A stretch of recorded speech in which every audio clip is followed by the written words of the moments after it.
Let's. Good afternoon, everyone. Thank you very much for joining the session this afternoon. Welcome to the Independent Dialogue for the UN Food System Summit 2021, Pathways to Sustainable Food and Nutrition, Consumption and Livelihoods. As we are all aware, the current COVID pandemic has reached crisis proportions and has impacted on millions of Filipinos in terms of their access to food and jobs and livelihoods. Unprecedented major efforts have been made by civil society through the academe, NGOs, faith-based organizations, and many others so that those in more marginalized situations are able to access food.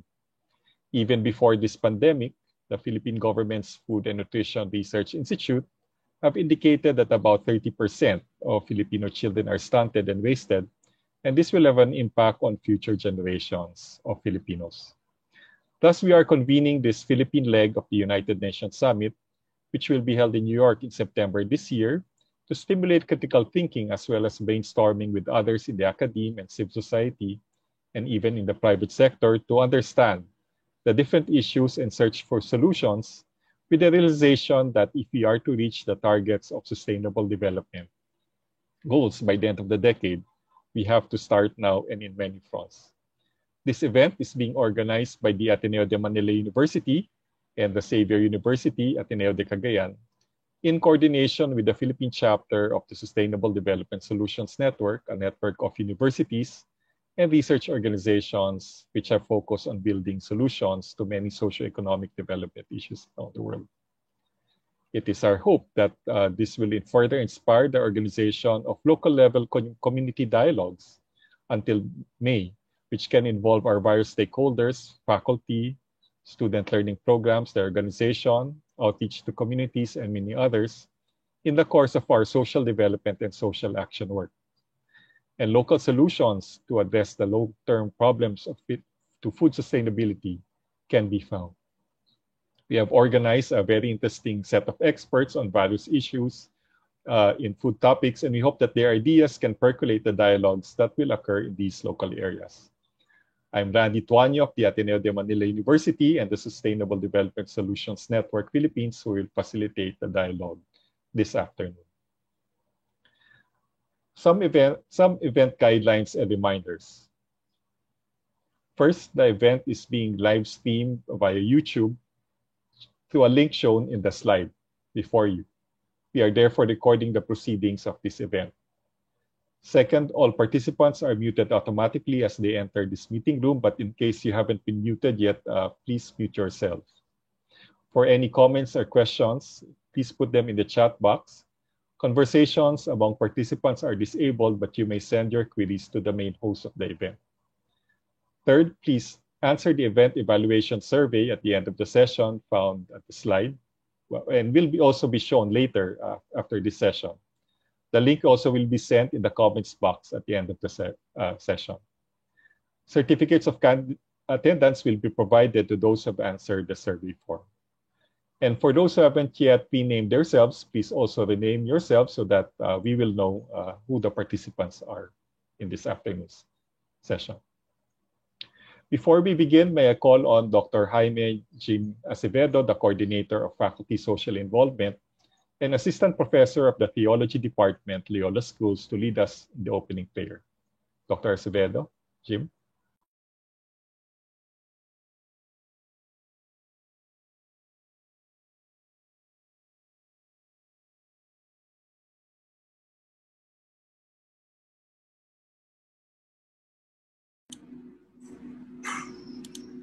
Salamat, Randy.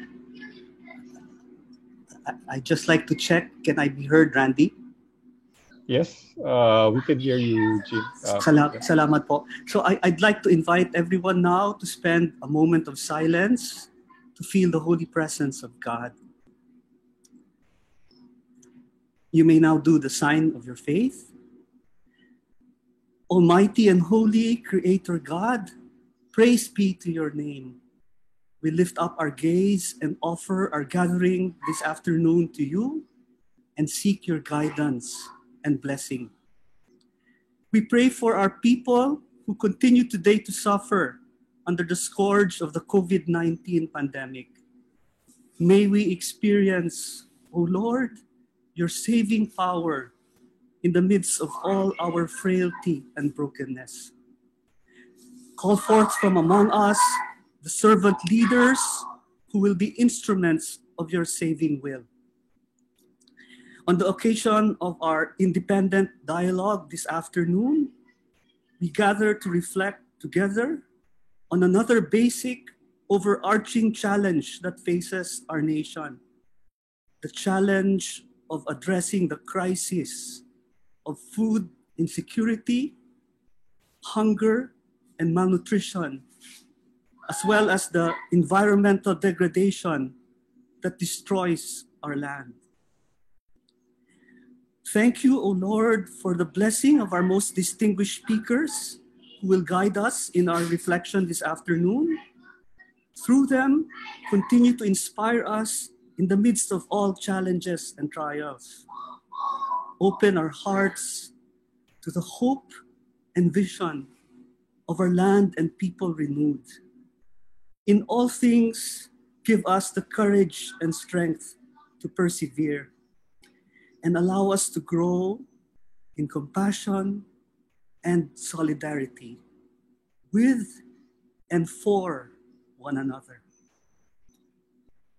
All this we ask in the power of your holy name. All this we ask in the power of your Spirit of love. Amen.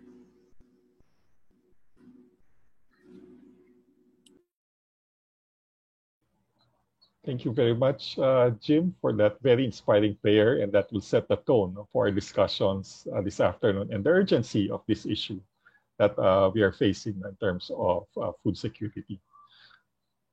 And then to welcome us in the session this afternoon. As you know, this session is actually sponsored now by the Ateneo de Manila University and Xavier University Ateneo de Cagayan. Let us listen to the presidents of the universities in organizing this forum.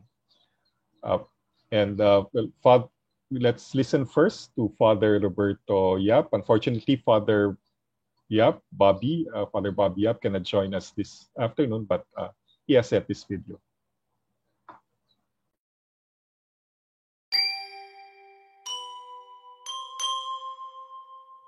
Father Marstan, Dr. Martin Frick, Dr. Shel Habito, Father Pedro Walpole, Dr. Achut Kuyegkeng, Dr. Larry Digal, Dr. Ruel Briones, Mr. Oliver Oliveros, Mr. Edgar Valenzuela, Mr. Ruel Ravanera, Mr. Lino Rivera.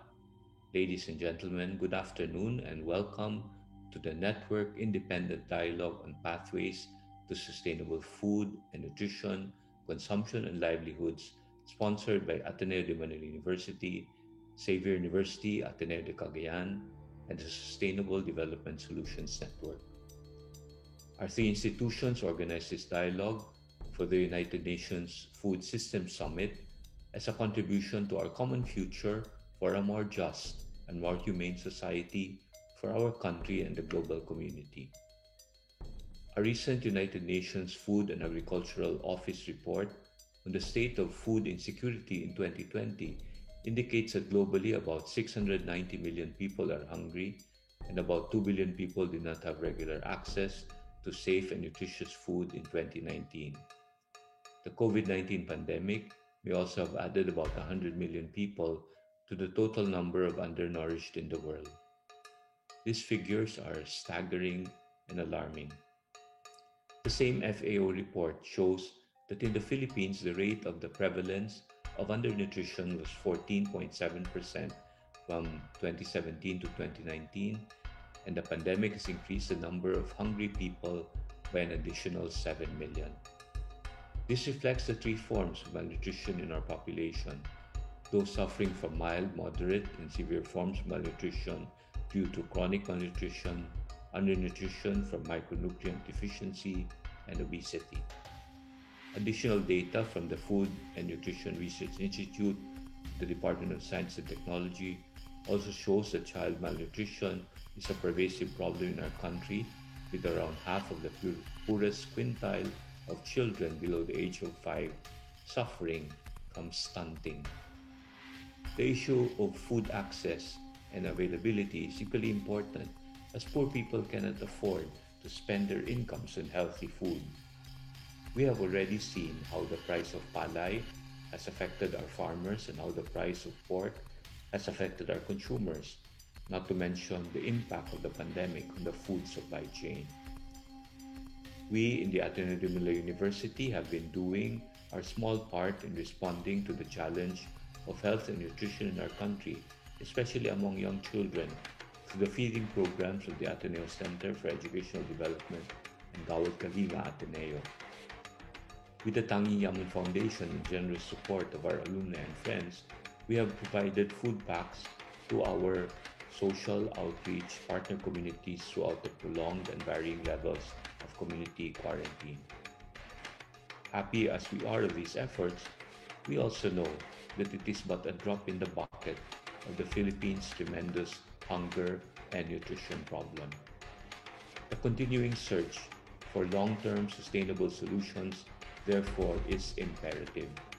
And since the issues of food security and sustainable food production, especially in light of the climate crisis, are complex, and the engagement of a broad spectrum of experts, practitioners, researchers, and leaders is necessary. The academic community, with its expertise in a wide variety of fields, clearly has a role in the search for solutions.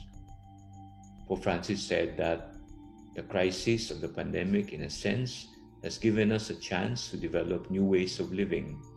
We must cultivate values, connections, and activities that are life-giving. Responding to the challenge of ending hunger, Sustainable Development Goal number 2 is as life-giving as it can get. By examining our lifestyles and consumption patterns, exploring innovative ways to resolve food insecurity and malnutrition in the Philippines, and influencing a new generation of advocates who will use their leadership skills to work for the realization of accessible, affordable, nutritious, and safe food and the promotion of healthier lifestyles for all Filipinos, we participate in God's eternal, creative, and life-giving act. We are hopeful that this dialogue will be but the start of more. Together, let us build a just and resilient society with food and nutrition for all. Maraming salamat at magandang hapon sa inyong lahat.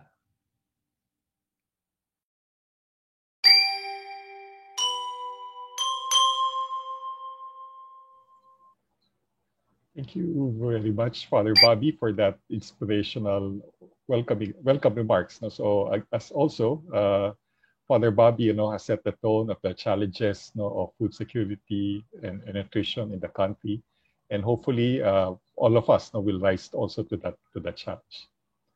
Let us now also listen to the opening remarks of Father Mars Tan, SJ, the President of Xavier University Ateneo de Cria. Father Mars.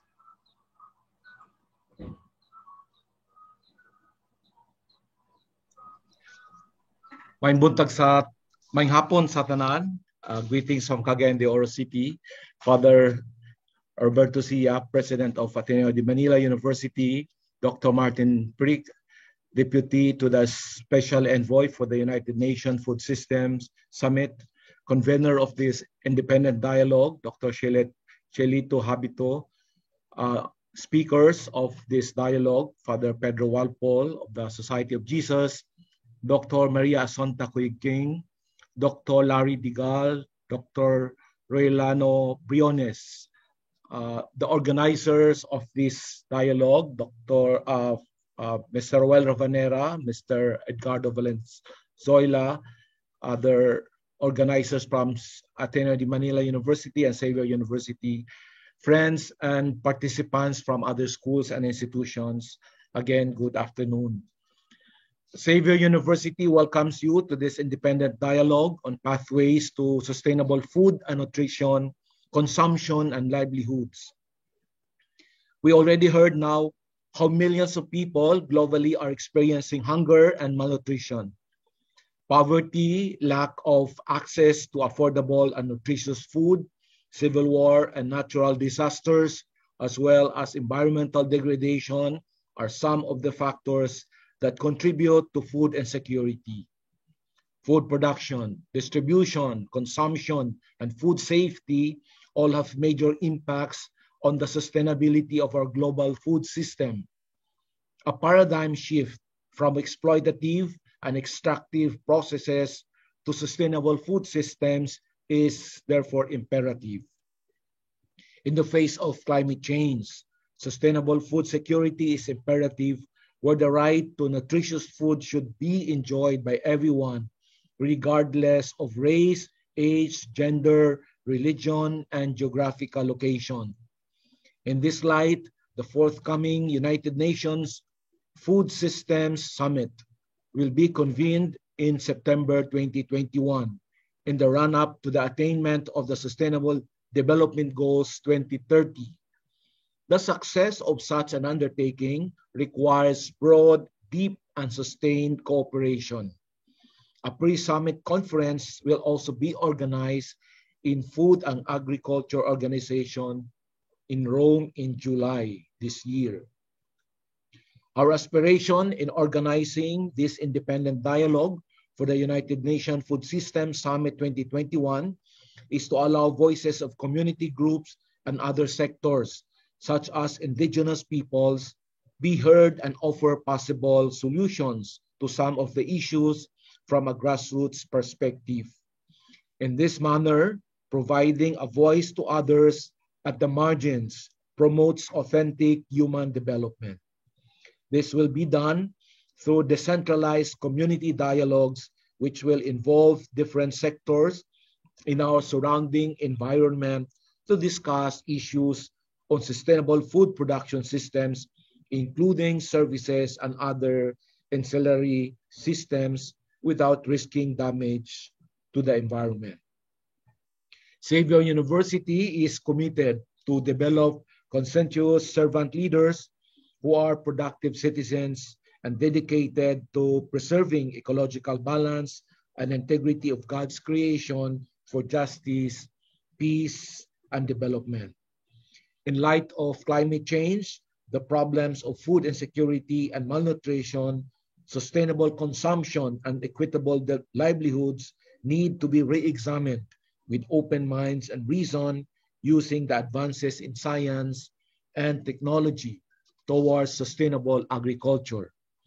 We will strive to develop site-specific farm plans using appropriate technologies towards viable farming models that would help our smallholders and agri-entrepreneurs in their food production systems and processes. We will examine value chain systems, keeping in mind the small farmers, fisherfolks, and upland forest dwellers.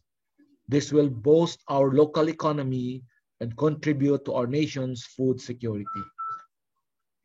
The COVID-19 pandemic has brought new challenges in promoting nutritious food and healthy diets to strengthen the immune system. Nevertheless, we will encourage our faculty, student, and alumni networks to continue the search for meaningful solutions towards achieving sustainable development. Hopefully, we will contribute to develop a new generation of practitioners and advocates. Our faculty, students, parents, alumni, outreach community leaders to engage in meaningful dialogue for the future of food and food systems that would contribute to the United Nations Sustainable Development Goals. If we do not apply our minds and hearts now, we might face unintended consequences that can worsen vulnerabilities, be they might environmental, psychosocial, or spiritual, providing pathways for solutions to wicked problems in agriculture, food, and nutrition from the perspective of grassroots and marginalized communities is in keeping with our Ignatian tradition to see, judge, and act. Thank you, and again, good afternoon to everyone. Thank you very much, Father Mars, for that very another inspirational opening remarks. No? So you actually informed us of the challenge really of the developing a new set of leaders in terms of those who need to tackle this challenge of food security, food systems in the country. So thank you very much for that. And also the need to use the framework of analysis to be able to develop good solutions, the framework of CJudge Act, so that every one of us can actually be able to contribute to tackling these challenges. As many of you have seen in the chat, so we would like just to ask everyone to name themselves. Some don't have their names, so can I just ask you to rename yourselves? For the next message that will be given to us this afternoon, as you know, this forum is the Philippine leg of the UN Food System Summit, which will be later held later in this year. So let us listen to Dr. Martin Frick, the Deputy to the Special Envoy for the UN Food System Summit. Dr. Frick.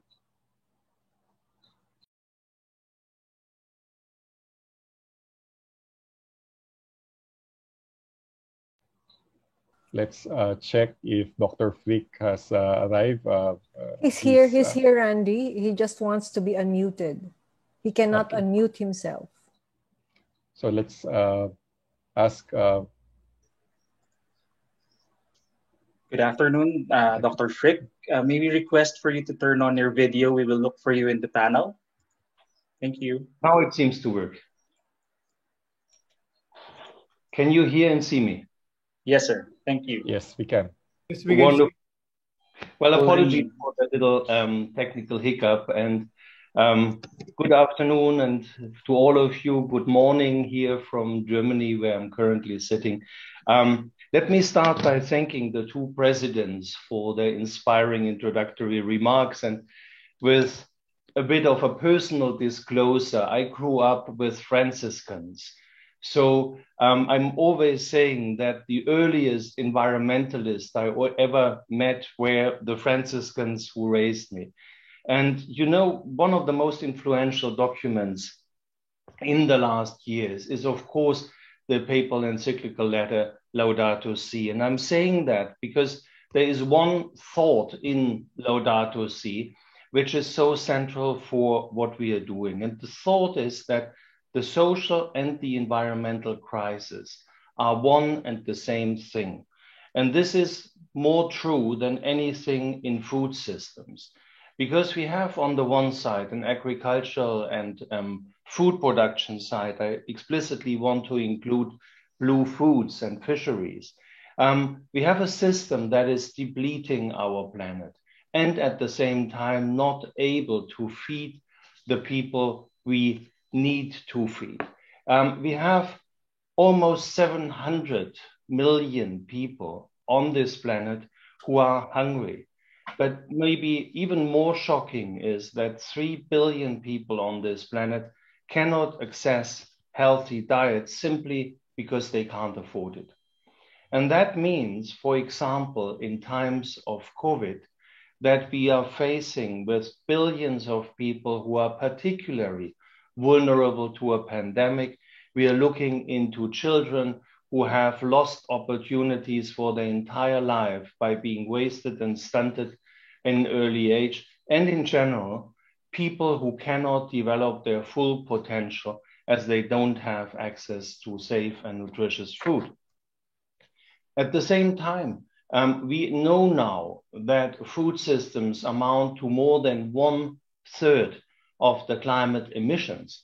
And we are seeing the devastating effects of climate change every single day, from tropical storms to droughts, from wildfires to ocean acidification.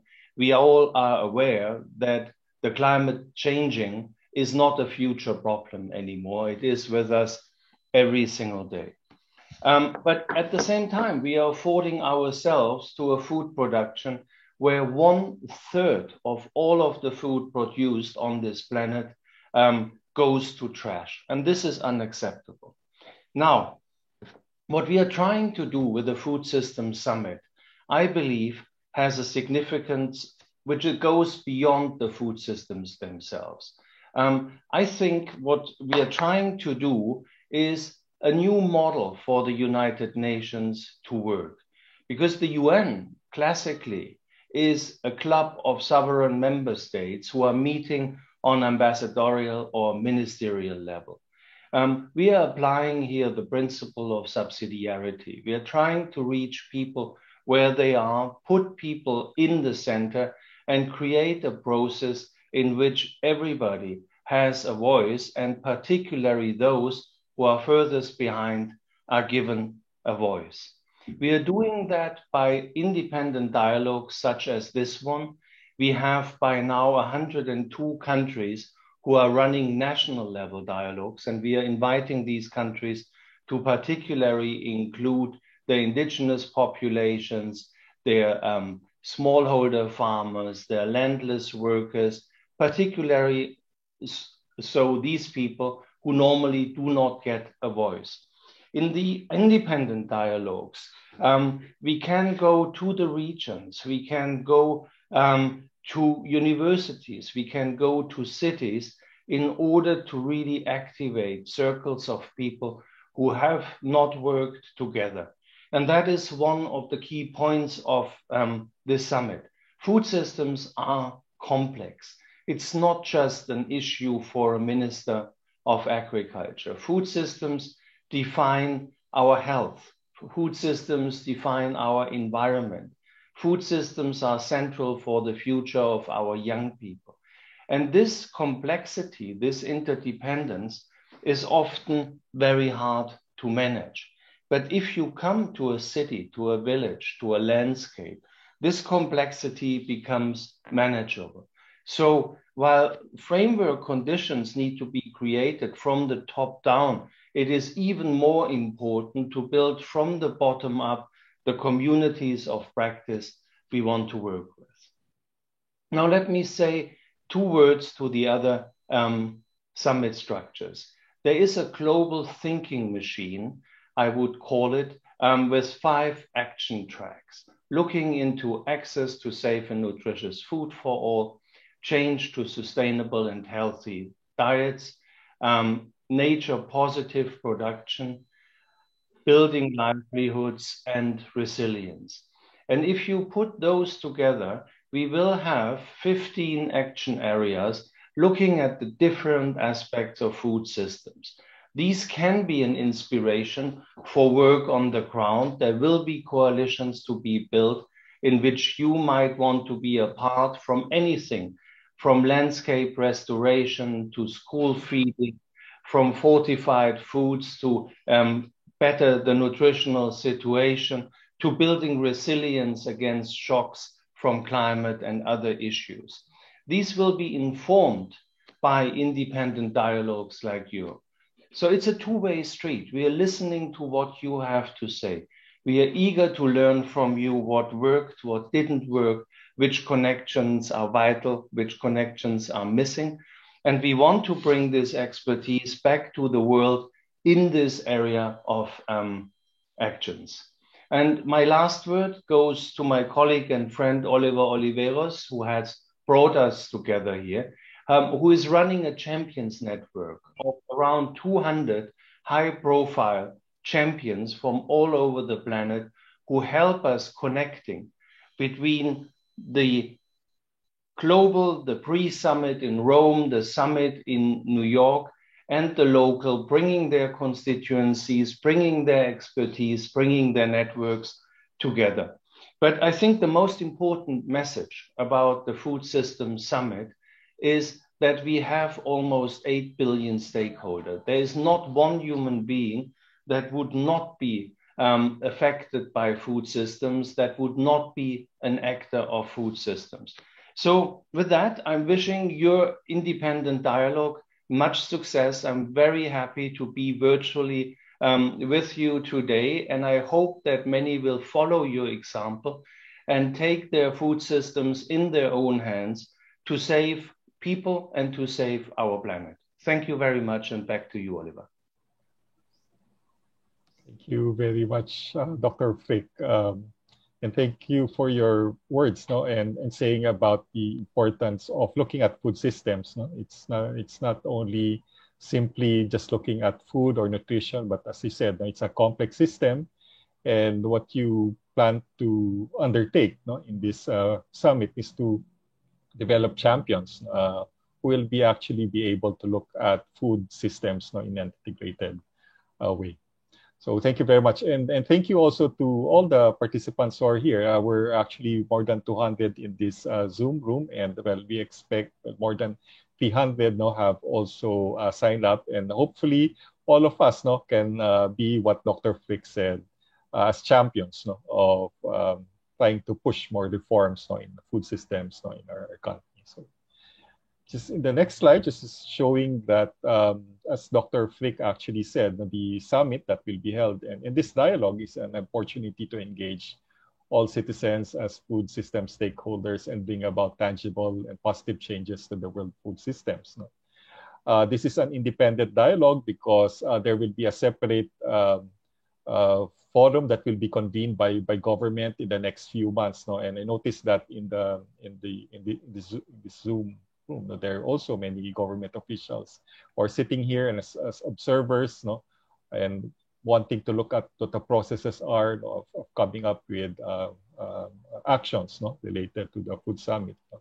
But I think that many of you, no, are coming from civil society and the academia. I notice many participants from UP Los Baños, Bulacan State University, LaSalle, the Southeast Asian Research Center for Agriculture, University of Makati, and others. No? So hopefully, through this dialogue, now we want to establish a high set of principles and organize new actions and result the sharing of experiences, lessons, knowledge, and incorporating new metrics for impact analysis. We are very fortunate no, that the main organizer no, of this forum no, is Dr. Shel Habito, the professor of economics and senior fellow of the Ateneo Center for Economic Research and Development and former economic planning secretary of the Philippine government, who will be speaking to us no, in a while, together with other experts. So just to situate the discussion, so thank you very much, Dr. Shel, for helping us now organize this forum. As you know, the Food System Summit reflects the urgent need for global change. Its overall objectives are to ensure access to safe and nutritious food for all, shift to sustainable consumption patterns, boost nature-positive production, advance equitable livelihoods, build resilience to vulnerable shocks and stresses. These 5 areas will be the areas of dialogue that will be undertaken and will consist of the inputs in this forum that will help us reflect what actions that the different stakeholders present here will actually pursue in the coming years. Our conveners, including Dr. Habito, will provide some ideas on how these inputs can actually be undertaken. So just to show also in the next slide, the 5 main speakers, the other speakers now besides Dr. Habito. So in this afternoon's presentation, Dr. Habito will provide an overview of agriculture and food systems and the way forward. Dr. Ruel Briones, the Senior Fellow of the Philippine Institute for Development Studies, will discuss his perspective on food security and nutrition in the Philippines, examining the demand side of the food system and issues and challenges in this area.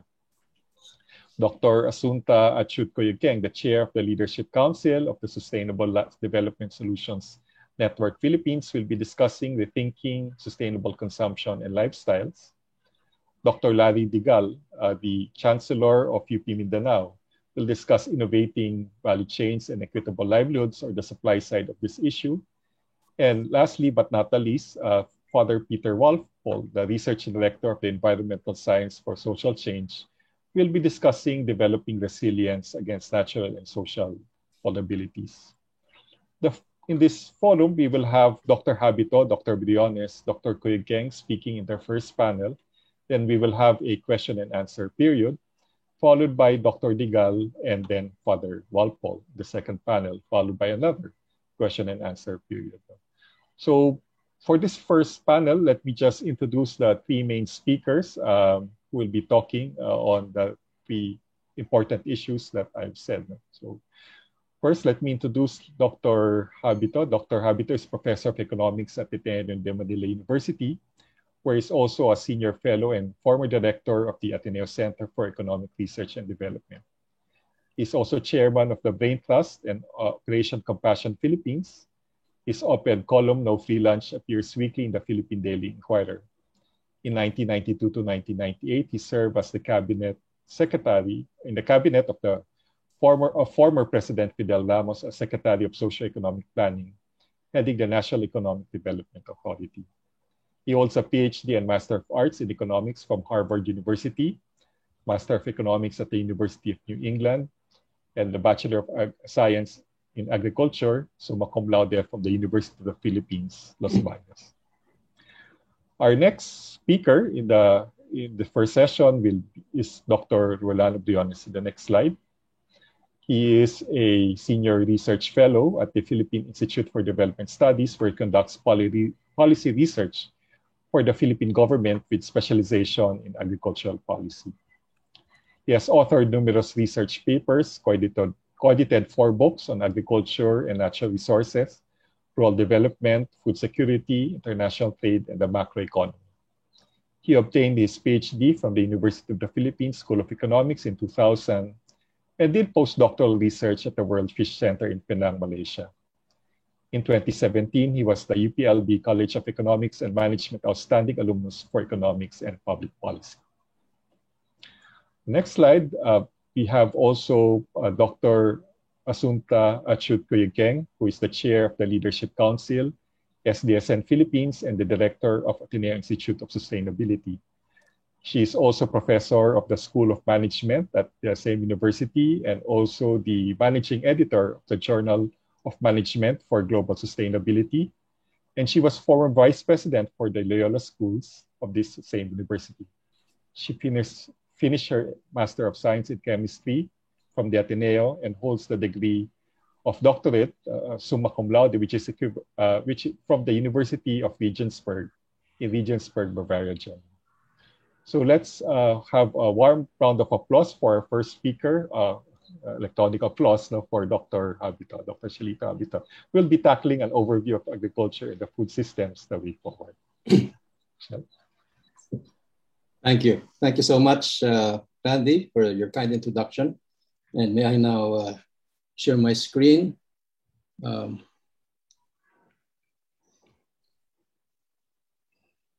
First of all, I'd like to express the honor of being the convener for this particular independent dialogue, all leading to the UN Food System Summit later this year.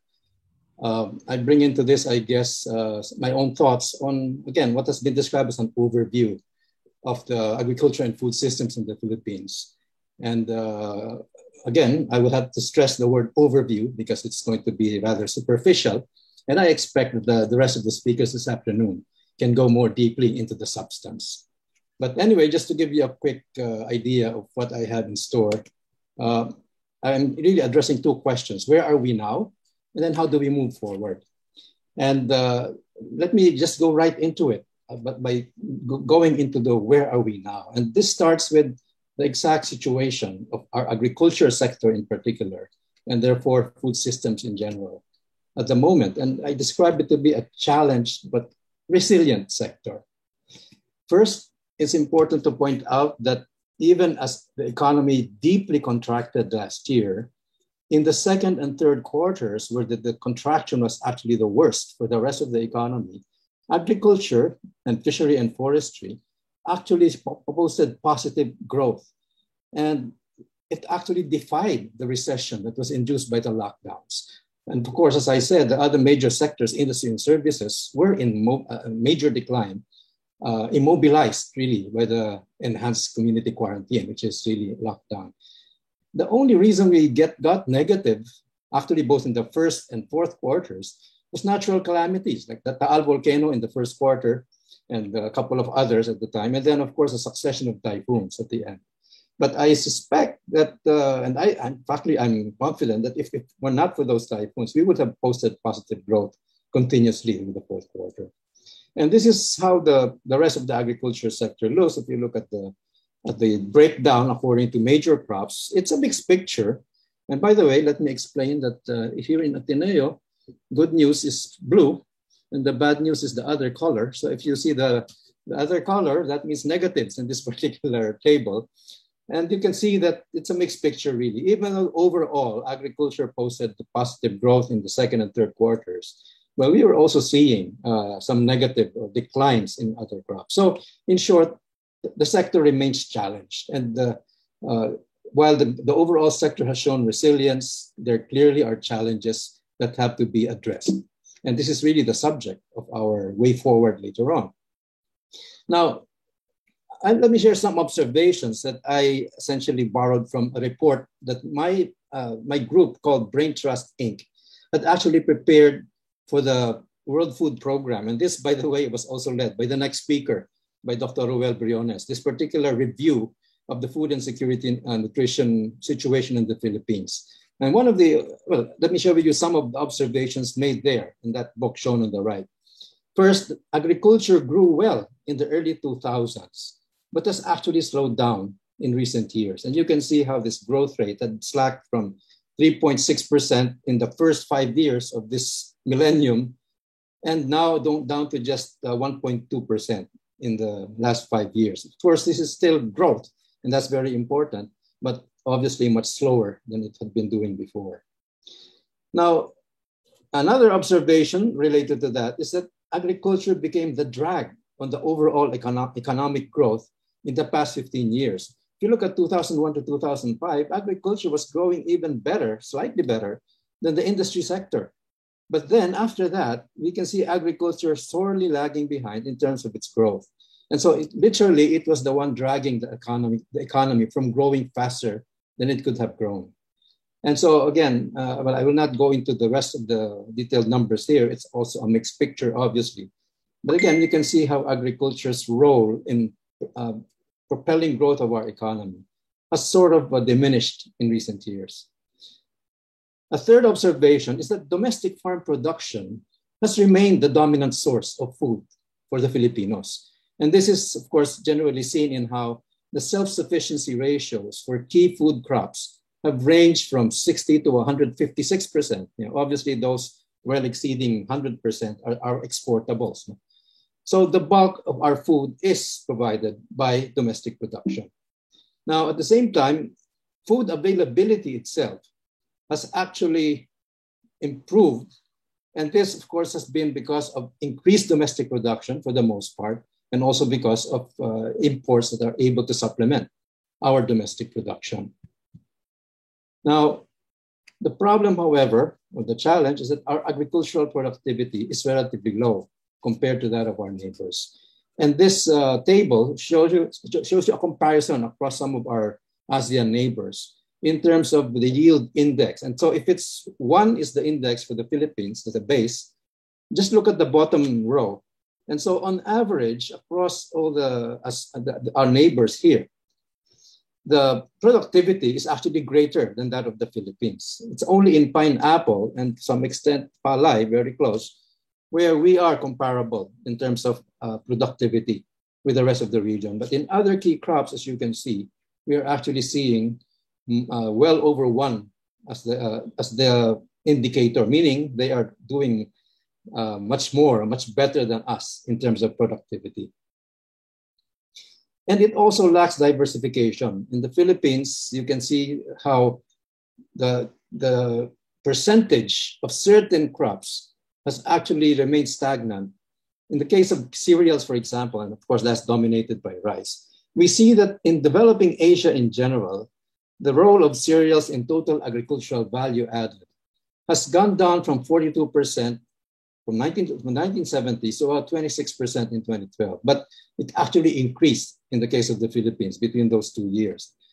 And then if you look at others, we have similar situations. Although again, we can see that in the case of fruits and vegetables, we have had the same or less percentage, even though that has increased dramatically also in the rest of developing Asia, meaning they were actually getting more diversification by getting more into these horticultural products of fruits and vegetables.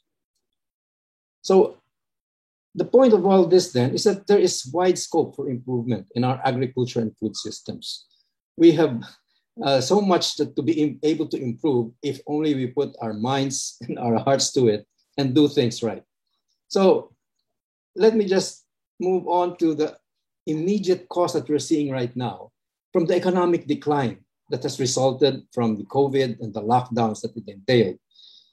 Of course, all of this has been worsened by the natural calamities I already mentioned earlier, at the start and at the end of the year. First, poverty and hunger have escalated. In fact, hunger doubled from the 2019 levels into 2020. And here are the graphs that we could get from the social weather stations. On the left is the poverty measure, the self-rated poverty of social weather stations, which shows a somewhat record percentage of people who consider themselves not poor. In other words, only 16% in the surveys taken last year considered themselves not poor. The rest were either borderline poor or poor. And so this kind of low percentage for those who consider themselves not poor is really somewhat of a record. Now, on the graph on the right, you can see the result of the surveys on hunger, also by SWS. And at one time, it was actually at 30%, more than 30%.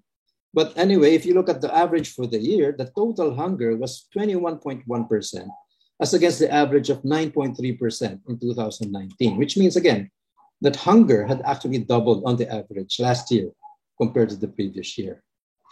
Now, the problem with this is that it already exacerbates the high rates of severe malnutrition that has already been mentioned by previous speakers, particularly stunting in young children. And of course, if you look at the stunting statistics, many of us are familiar with this graph of how it has barely moved since 2003. In fact, what we saw was an increase between 2012 and 2015. And happily, it has gone down again to 30.3, but that's still 1 out of 3 children, 5 years and below, who are severely malnourished and therefore stunted. And I think most of us know what this implies. This is literally a silent crisis because 90% of brain development happens before age 5. And so if a child is severely malnourished and stunted at age 5, he's damaged for life. And again, literally 1 in every 3 Filipino children. And in some parts of the country, it's 1 out of 2 were actually stunted, and therefore they are compromised for life. This is the sad reality of our future right now. Of course, the other thing that took a severe blow during the pandemic was education, because remote learning had to be the way to go. And if you look at these photographs, the one on the right in particular, teachers themselves have had to clamber up rooftops just to get a good signal to be able to communicate online with their students. So this has been a real challenge that brought about by this unprecedented, or at least unprecedented since the war, pandemic crisis. And so the very future of our country in the social, economic, ecological, political, and cultural realms are being threatened just because of increased poverty and hunger, and of course, compromised education. So let me move on to how do we move forward then? And it's a rough road ahead. But I'd like to point out that the economy can really move forward on 2 important wheels, which have been the 2 most durable sectors amid the pandemic.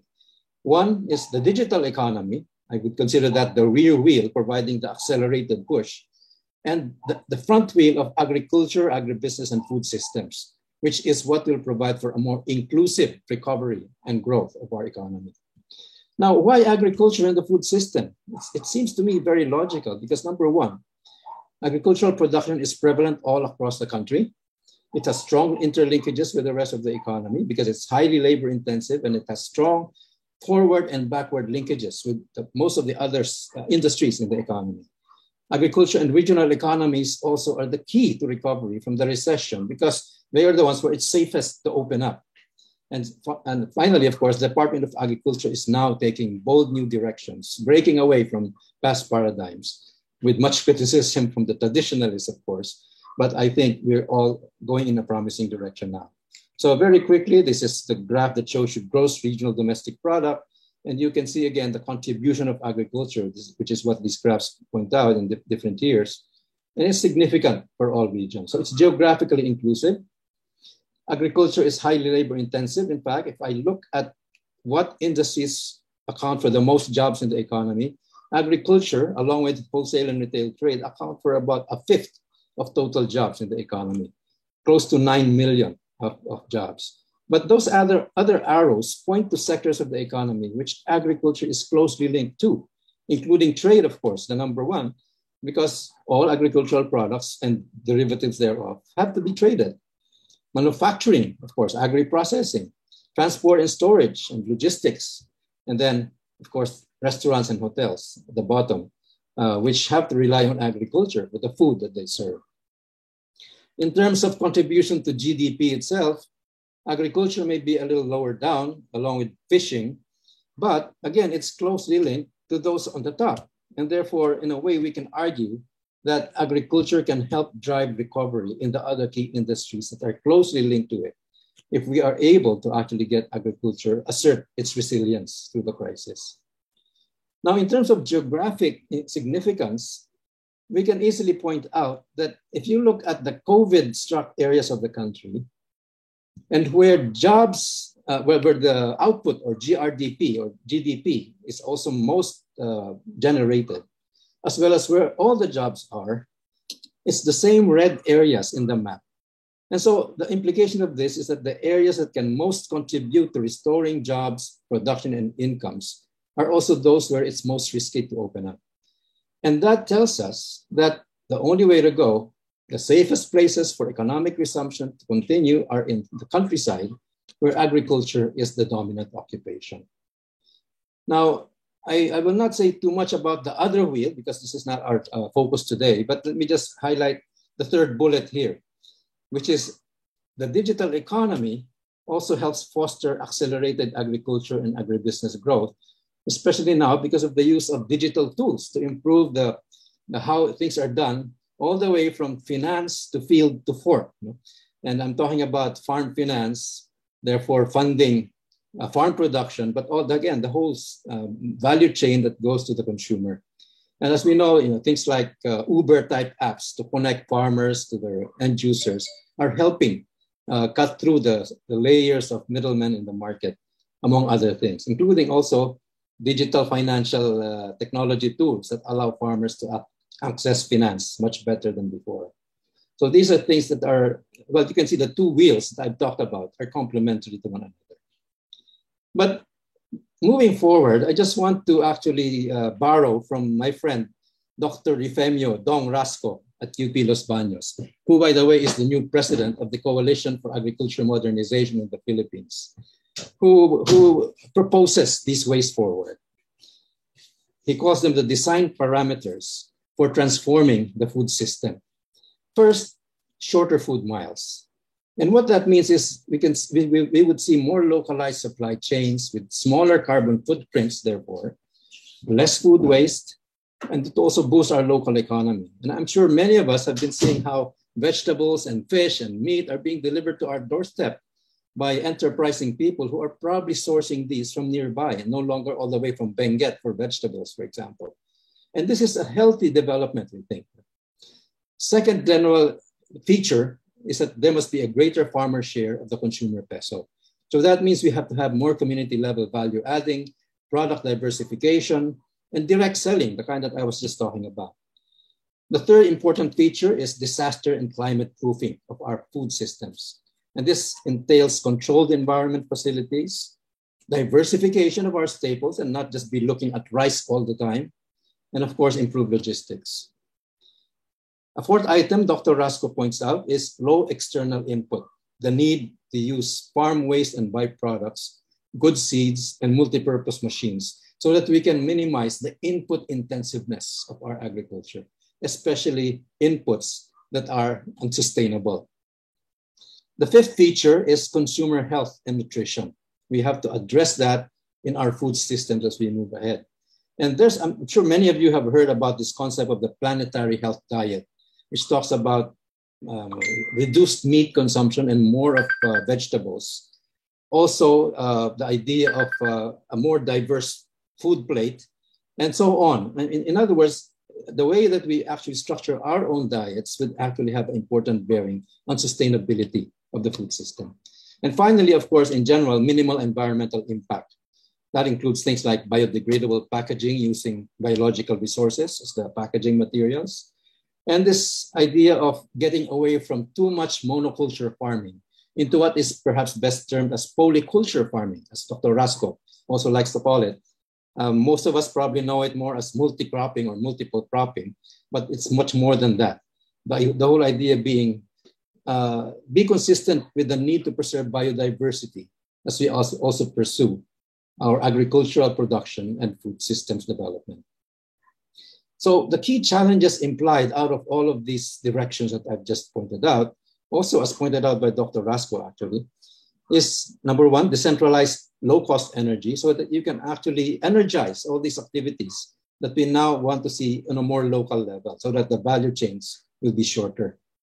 Multi-purpose machines and tools, promoting circularity in the food system. So again, you can actually have one side's waste being an input for another. Diagnostic tools are very important, as well as the digital apps that I've been talking about that are enabling farmers and actually exciting younger people to get back to agriculture amidst that general lament that people in agriculture are getting old and the young people are not coming back. Well, it's getting more exciting if we are able to apply those digital tools. And finally, key challenges to policymakers themselves. What are the things they have to be mindful of in pursuing a much improved food system? Well, of course, the key decisions involve choices between, well, figuratively, of course, arms versus farms, although it's less figurative in our sense, perhaps, because now we're talking about all sorts of requirements in the military arena. Efficiency versus equity are often in a trade-off, but they need not be if we do things right. And then, of course, the need to consider the nutrition and health of consumers against perhaps a conflicting interest of sustaining the welfare of the food industry, which are seen as tax-paying and therefore supporting the government. But again, in the end, I've always been guided by the policy yardstick of the greatest good for the greatest number.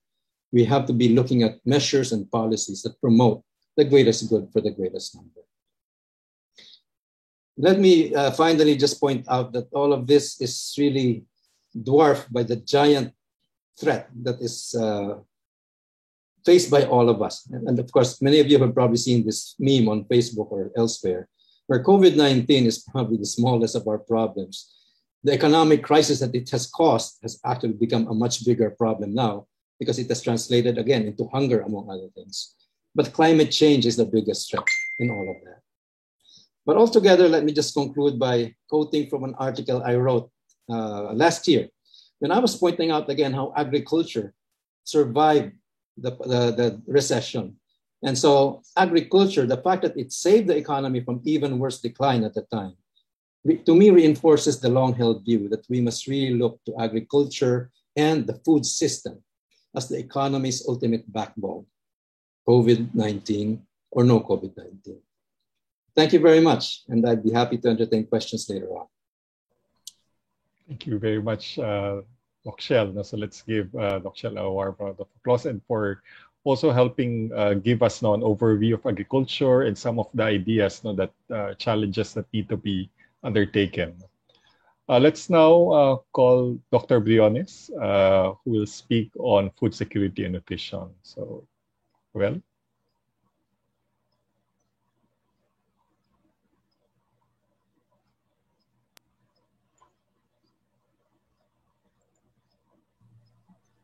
Thanks, Randy, and good afternoon, everyone. So, is my screen sharing successful? Wait. Yes, we can see them. Yeah, we can and see it's it. It's on display, isn't it? Yes, it is. Okay, great. Right. So I've been asked to share a perspective, not the perspective, on food security and nutrition. And as I was developing this, I thought maybe we need to achieve a little bit better conceptual clarity on these because often we use them interchangeably, and rightfully so, because there's considerable overlap between these concepts. So I thought that maybe in this talk, I'll have a chance to talk a little bit more about this relationship between food security and nutrition. And in light of that conceptual clarity, examine some recent trends in nutrition and food security. The previous speakers have mentioned a lot of facts and figures. I will probably burden you with a few more. Please bear with us for this whole day. It's very evidence-based dialogue we're having here. And since we have a fairly limited time, I'll just go straight to my concluding thoughts. So looking at this relationship between food security and nutrition. Food security first, because maybe we have a little bit better intuition about nutrition since we learned about this probably from kindergarten. But food security is a fairly newer concept. Perhaps we were first introduced maybe in high school. So the official definition, meaning worldwide accepted since the World Food Summit of 1996, is said that food security is said to exist when all people at all times have physical, social, and economic access to sufficient, safe, and nutritious food that meets their food preferences and dietary needs for an active and healthy life. So, food security, given that definition, talks about a state or a condition, a fairly abstract state or condition at that. So the obverse or the converse side is a state of vulnerability to, say, disruption in access. So we can flip that around and call that food insecurity. Now, when that vulnerability materializes as an actual disruption, then that is said to result in food deprivation. And maybe that can be accompanied by the subjective sensation of hunger as a result of being food deprived. Now, before we get too much into the abstraction, a simple analogy would be typhoons, right? So certain regions of the country are more vulnerable to typhoons compared to others. They have greater typhoon insecurity. So for instance, hello, is my screen okay? I got a prompt. Yes, we're seeing you. Yeah, we're seeing you. All right. Yeah, I'm trying to get back. And we're seeing also your PowerPoint as well. It went back to the title page now. Okay. Yeah. All right. Are we in the heading? Are we in the bullet a state or condition? Yes. All right. So the analogy is typhoons, right? So certain regions of the country, particularly on the eastern seaboard, are more typhoon insecure compared to regions of the country like Zamboanga Peninsula, where they nary a typhoon in decades or generations. Now that sometimes from time to time, let's say in Bicol region, they will realize that vulnerability in an actual typhoon, probably on average 3 to 5 times per year. For the entire country, we will realize that maybe 20 times per year as a whole. Now, going back to food, a common example these days, very much on everybody's mind, is the supply of pork. So right now, there has been a severe disruption in the supply of pork. That happened because of the pandemic of pigs these days, which is the African swine fever, which caused a 24% decline in pork inventory in the country. So that's why with this shock to domestic production, then we have this response in pork prices and pork shortages. And so there's a very common association, and Dr. Habito has explained it very skillfully, between what local agriculture is doing and the state of our food security or our vulnerability to food disruptions. Now, that said, still, when you talk about the effort of measuring access, or even the state of the stability of that access, there's kind of a bit of a challenge. How do you actually go about measuring that? So as a practical matter, instead of measuring this abstract state of access or being stable, what we measure is realized outcomes, often at an individual level. So like indicators for hunger, or more to the point, indicators of nutritional intake or nutritional status. So here we see the relationship between food security and nutrition. For instance, the much mentioned figures a while ago, of the FAO when it tries to estimate global hunger. Actually, when you tease out the details of that measure, it's actually their estimate of how many people are undernourished. So in fact, if there is a state of chronic food insecurity, meaning there are lots of instances where there is an actual lack of or food deprivation that is being realized fairly chronically, so that leads to chronic deprivation, then that manifests when we try to measure that as sustained below norm nutrient intake and therefore a state of malnutrition. So looking at this chain, it's quite obvious, right? Maybe I'm just belaboring it, that when you improve the state of food insecurity, you cure this chronic food insecurity, then you cure the chronic deprivation, and you will probably obtain better nutrition. So that's a very straightforward chain, but let's be careful. We can't just flip it around flippantly, pun intended. So food security is not the same as having proper nutrition. There's a very simple proof of that. Right now, the very prominent discussion is about double burden of malnutrition, where the prevalence in the Philippines, we've reached this point, right? The prevalence of obesity is actually the same or even greater than the prevalence of undernourishment. So even in the relatively food secure side, by many measures, this segment of the population is probably food secure, but definitely they're also in some sense malnourished in similar sense as on the lower side, the undernourished segment is malnourished. Now, looking at the trends, now that we have illuminated the relationship between food security and nutrition. We've seen the slide, Dr. Habito has seen the slide, but there's a little bit value added now because I have the 2019 figure continuing the time series. So among the various measures of malnutrition, the focus is typically on the 0 to 5 age bracket for reasons explained by Dr. Habito. And it's the stunting indicator that is often highlighted. And so it is moving in the right direction, downwards, at least until 2019. And most of the other indicators, whether we're looking at underweight, are mostly going the same way. A little bit of a deviation for the wasting, but probably the 5.6 to 5.8 between 2018 and 2019 are probably not statistically significant. And even the overweight for height measure in the 0 to 5 was 4% in 2018, improved down to 2.9%. So the movement is the right direction, although too slow. So if you look at 2019 hitting 28.8, very good compared to say 2003, but very, very far off track compared to in the next 11 years from this date, by 2030, hitting 0 or thereabouts stunting rate, which is our commitment to the second sustainable development goal. Now, I cheated a bit. I said normally we measure food security with nutrition.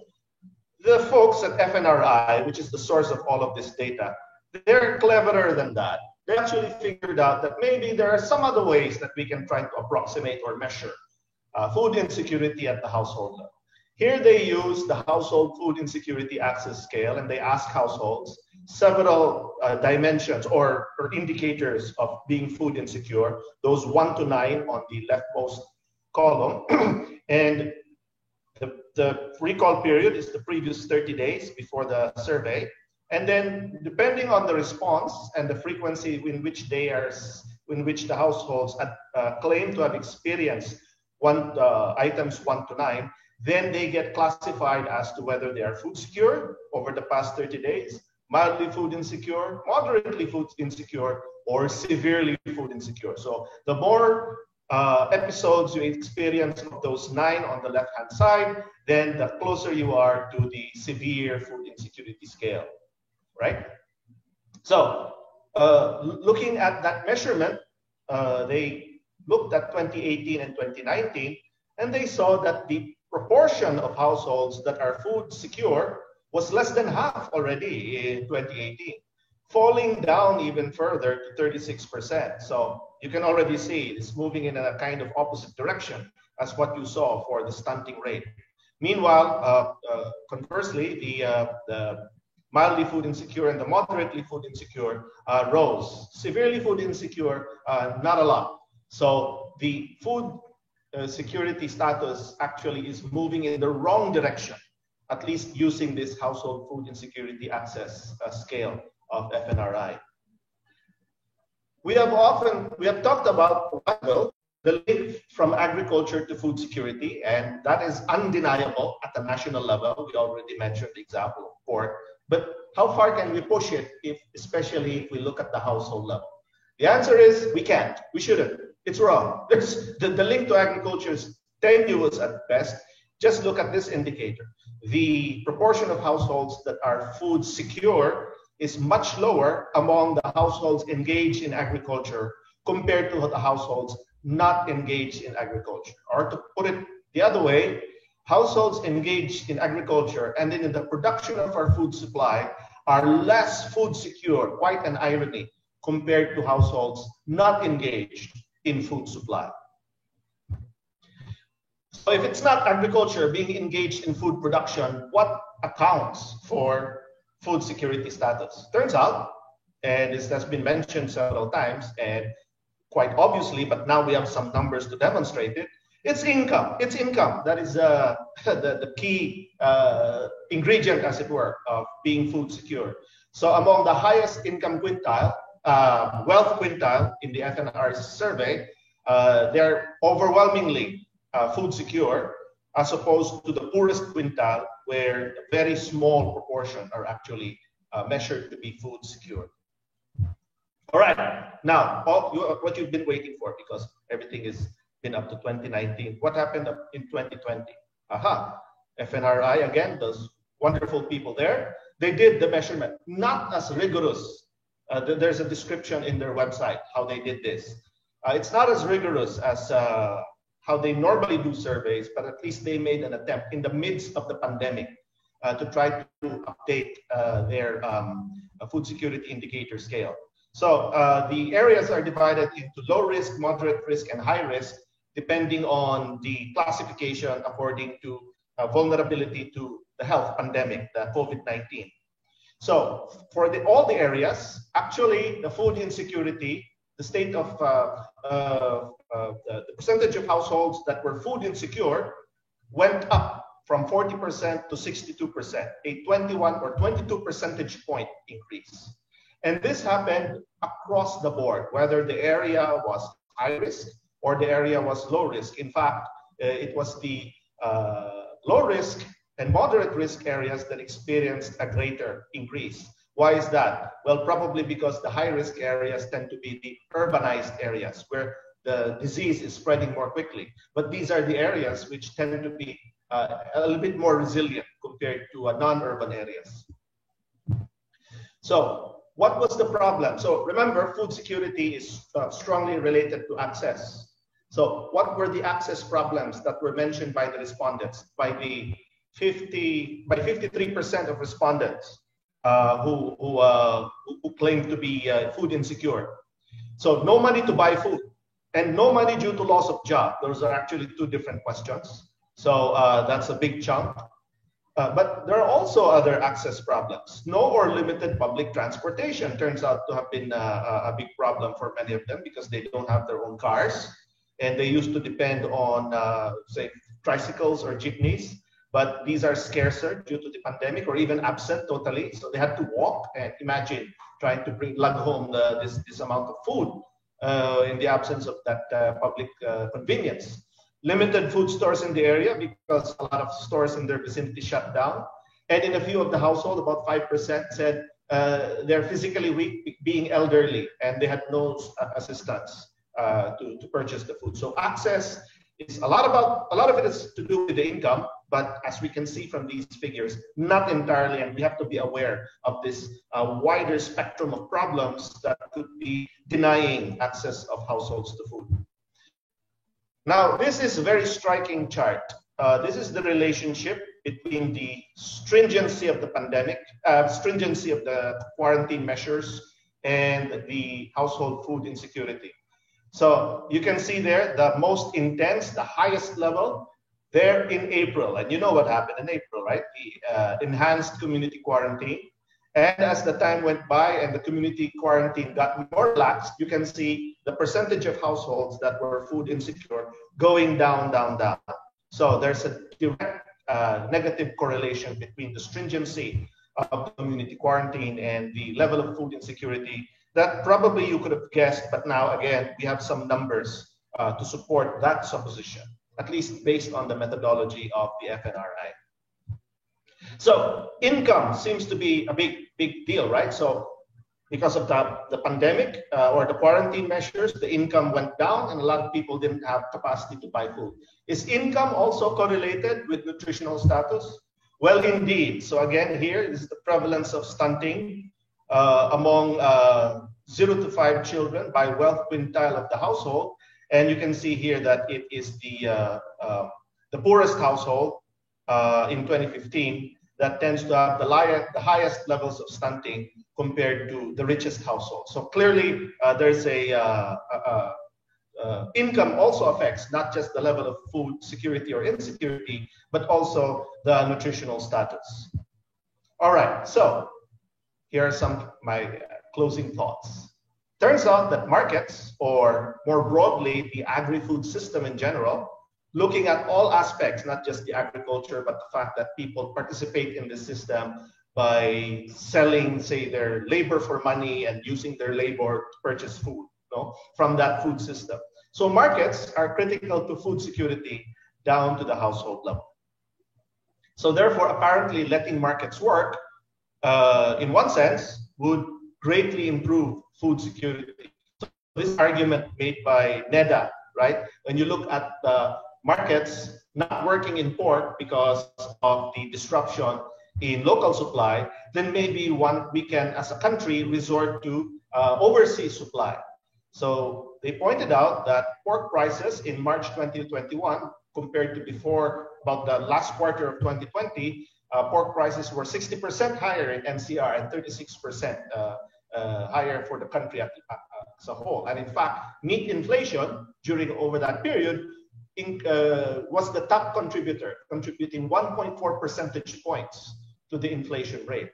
And so they argue that with more pork imports, then that the contribution of pork to the inflation rate will go down, and overall inflation rate will go down as well. So this is one way to show that letting market works implies better food security. Again, let us be reminded what I argued a while ago, that achieving food security might be necessary, but it is far from sufficient to ending malnutrition. And therefore, if our goal is ending malnutrition, we have to watch out not only for food security, but addressing the wide and multifactorial factor conditions that lead to long-term nutritional status of households, especially its most vulnerable members, the children of those households. Thank you very much. Thank you very much, Dr. Briones, Ruel, for that very interesting presentation, and also for the very recent nutrition statistics that we provided, and the implications of food security, and looking at the wider market system in order to tackle the challenges of food insecurity. We'll have next, Dr. Kuya Geng will be presenting on sustainable consumption and production. And lifestyle, sorry. Right. So there. So I hope you're seeing my screen. Yes. Yes, we can see your screen. Okay. So this afternoon, I'd like to talk about our sustainable food consumption, and not lifestyles per se, but interventions that can help us and support more sustainable lifestyles. So let me begin by looking at the definition of sustainable consumption, and it's usually partnered with production.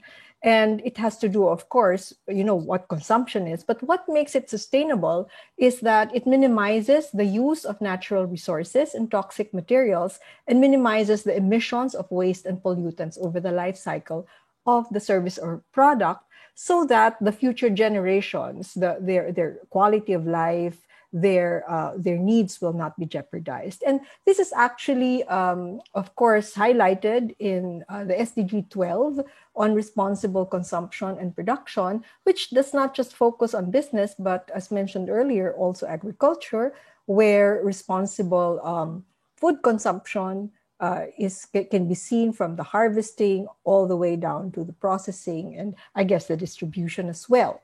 So when we look at our food consumption, we often associate food waste with excesses. For example, when we go to buffets or when we have spoilage, no? So what this really means is that we are taking a toll on natural resources unnecessarily because all of these demanded nutrients from the environment, but we are wasting that. No, at the same time, food spoilage will mean methane emissions, and you've heard earlier that greenhouse gas emissions can contribute to global warming, etc., etc.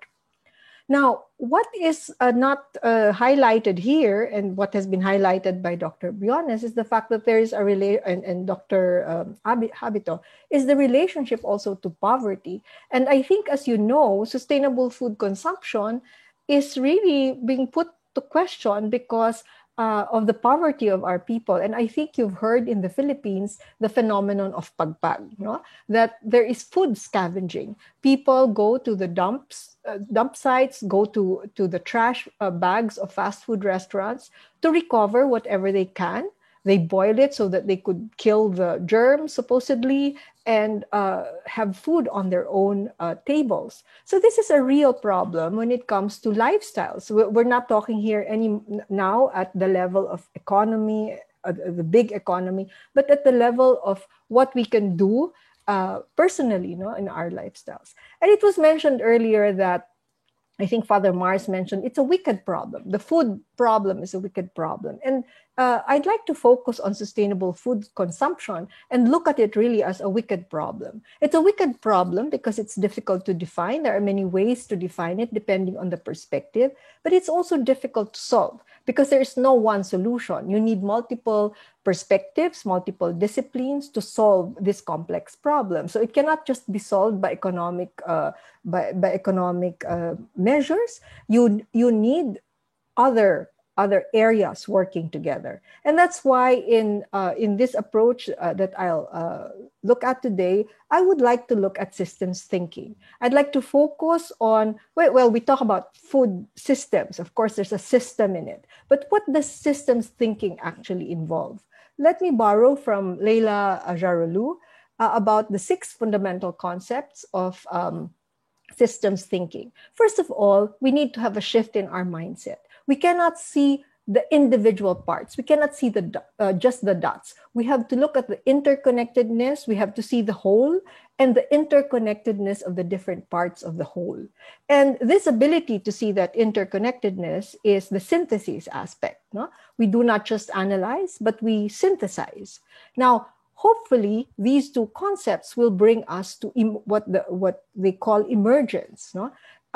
The fact that we do not see things in silos means that there is this possibility that we see the outcomes of the interacting parts there. We see the synergies, and that can bring us new insights. Now, how do we learn more about this emergence? It's important to see the system itself. And many have already, there are many types of system mapping. This has been studied. But what I'd like to point out is to look at loops, feedback, basically. Look at how certain components of the system affect each other.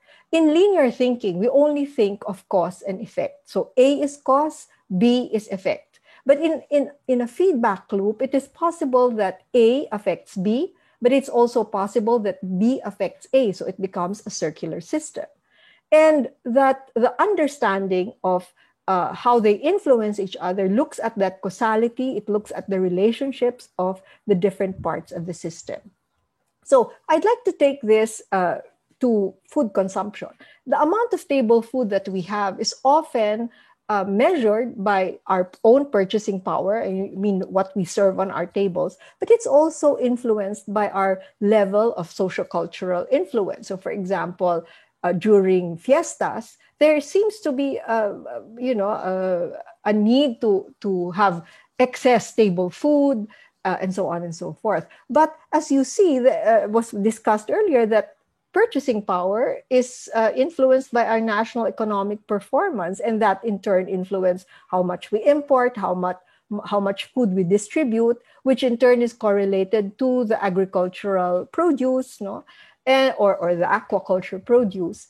And that, of course, leads us now to, if we have all this stable food, if we have all this agricultural produce, then it leads to food waste. And that food waste is not the only waste that is seen in the entire system. There are also emissions from transport. And it's also possible, it's not just possible, it is a necessity that we take from the environment water and nutrients to ensure that our soil is good, etc., etc. Now, all of that talk about agricultural waste can lead to methane from the decomposition that leads to more global warming and to extreme weather. But the thing is, once we have all those extreme weathers, as Dr. Abito was saying in the first talk, once you have all of these disasters, it can limit the amount of produce that we have in agriculture. So you see that there could be a cycle as we see here. But what's important in systems mapping is that we see the linkages. We don't just see the individual parts. We want to understand how they are linked to each other. And now that we are more aware of sustainability issues, how can that influence the rest of the system? So now when we see how the arrows go, we call this a causal loop diagram, we see that it's much more complex than seeing singular lines, seeing cause and effect. So what you see here are different areas of endeavor. Some are in the socio-cultural paradigm, the way we think. Some are in our state of economy and governance. Some are in our own health and well-being. The others are in the ecosystem. But what's important here is to see that a lot of these things are within the realm of human activities. These are things we could control. And while most of the production part, most of the business part would be in a different discussion, there are things that can be put at the level of personal lifestyle and choices. And so these are what I'd like to focus on. For example, can we rethink how much food do we actually need? Can we reduce that amount so that the food waste can also be reduced? Can we refuse excessive food so that we don't binge in eat all you can pre-COVID? No? Can we reduce the amount of food that can spoil what we use, what we store? Can we replace processed food with fresh produce, as was mentioned earlier? Because processing already involves a lot of excess energy and waste. Composting, can we do composting? Can we go put things back in the cycle? But my question now is, if we want to do these things, are there support structures? Are there social-cultural practices that hinder us or that help us? Or let's say, if we want to replace processed food with fresh produce, are there alternative options that are easily convenient to us? Can we go into planning? Do we have the tools to plan what we buy or and store? And if we want to do composting, is there a convenient way to do it? Because if it is inconvenient, people will not do that. Okay, so the question is, are there enablers in the system? So if you look at that part when we want to do personal management of our food, how we use it in our own families, for example, it needs socio-cultural enablers. It needs but for example, when you have a lot of buffets, when you have a lot of food bargains, how does that affect the way we control, that personal management? The other aspect here that is not So you see that these are separate loops, but there's another separate loop that I'd like to point out, and that is poverty. There is that loop where people now are resorting to food scavenging, and that they are totally separate from each other, the way we look at here, except for that amount of excess food. So what I'd like to point out is shifting to sustainable food consumption needs to have enablers, and the enablers have to look at it from the perspective of the entire system. For example, we are in different institutions. We are in civil society groups, we are in the academe. So we can have institutional interventions, no? Whether it's a school, a classroom, a community, an organization, or even our families. Can we put interventions that can create the wholeness of the system? For example, can we raise the level of sustainability awareness? Can we raise the level of poverty awareness? But then can there also be action in terms of extension work? Can we donate excess food? Can we show people how they can compost, have more access to composting or access to food gardens? So these are just small examples, but there could be other interventions that you can think of that can connect the different individual loops and can actually help create solutions, no? In other countries, this has been done. For example, excesses of groceries and restaurants are given to a grocery store that was headed by this chef, and it's accessed also by the poor people there. In Europe, it started in Berlin and is now being used in various parts of Europe. They have a community fridge, and of course, Jamie Oliver helped in increasing the interest in using food fridges, community fridges, where excess food is given and people take it, especially the poor who cannot afford. Instead of things going to waste, people donate their food.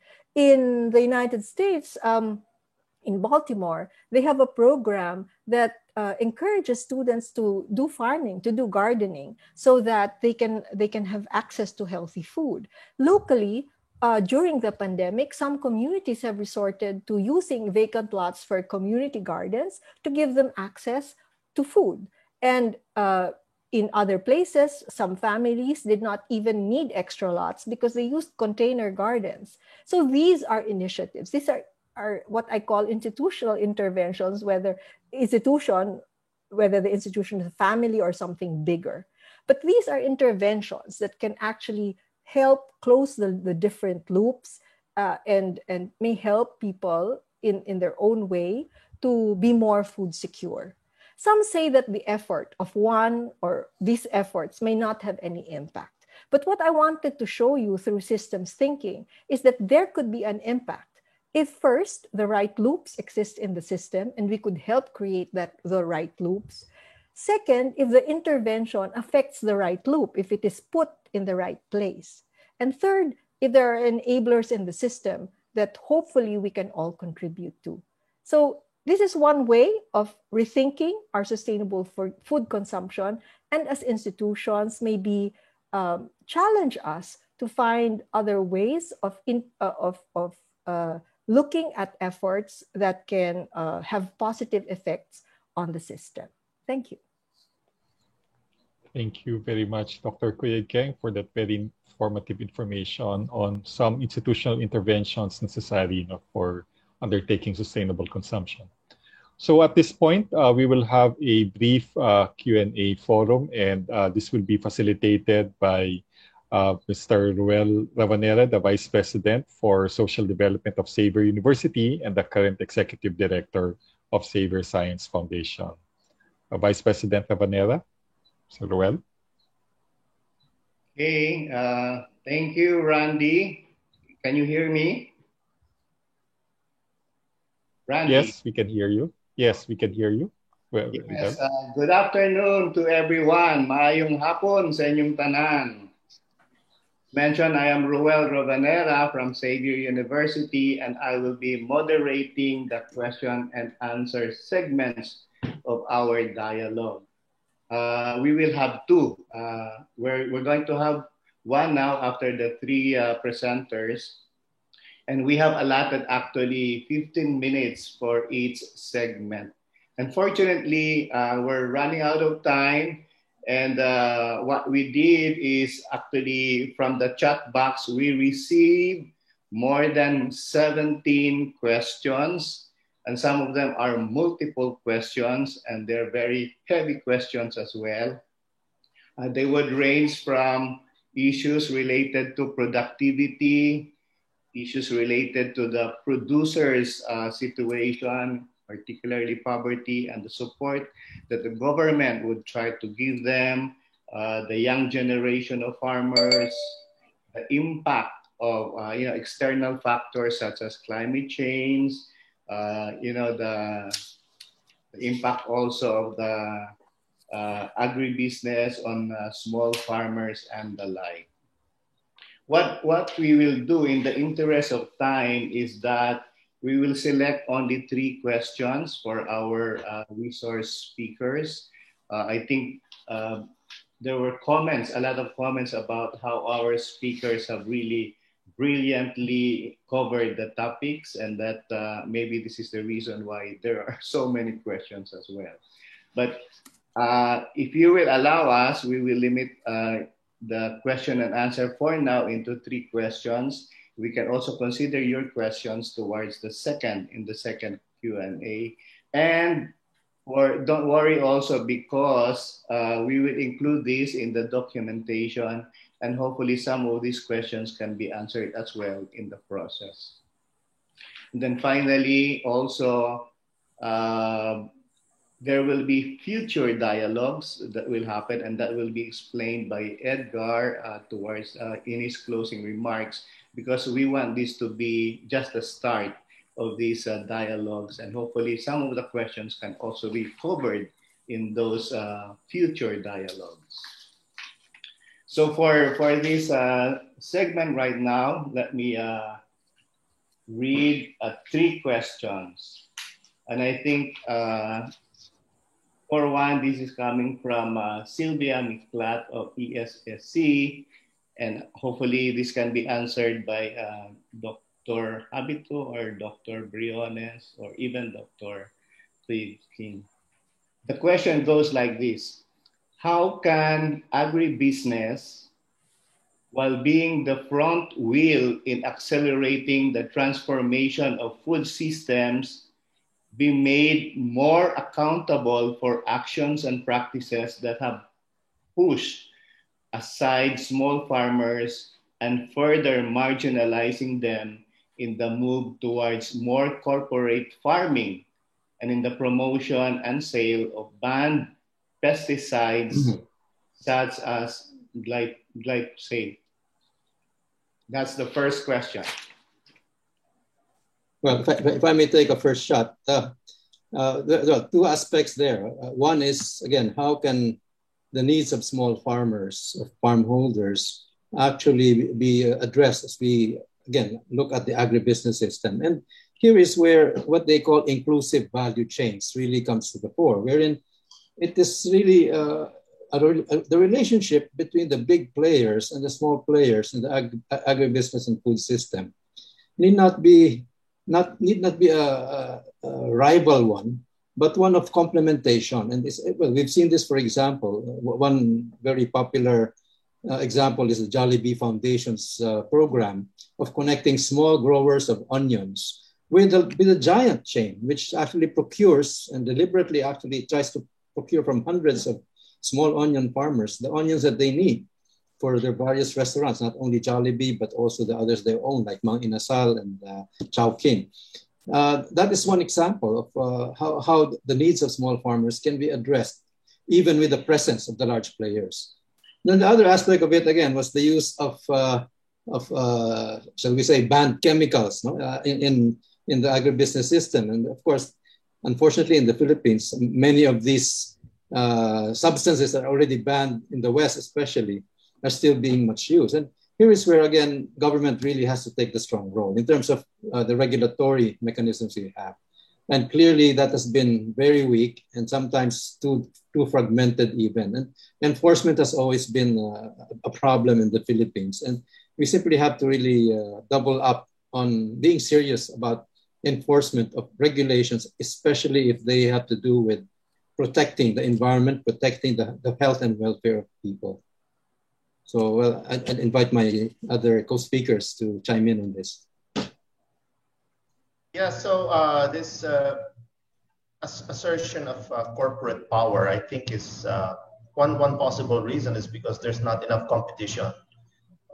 So we do have a competition policy in Philippines, but as an operational matter, it's been very difficult because a lot of these agricultural markets are highly localized. So there's really, unless the Philippine Competition Commission sets up like offices in various, say, regions or even provinces where we might have pockets of uncompetitive exploitation along the value chain, then it's quite difficult. So maybe one can promote stronger competition by making sure that markets are well linked.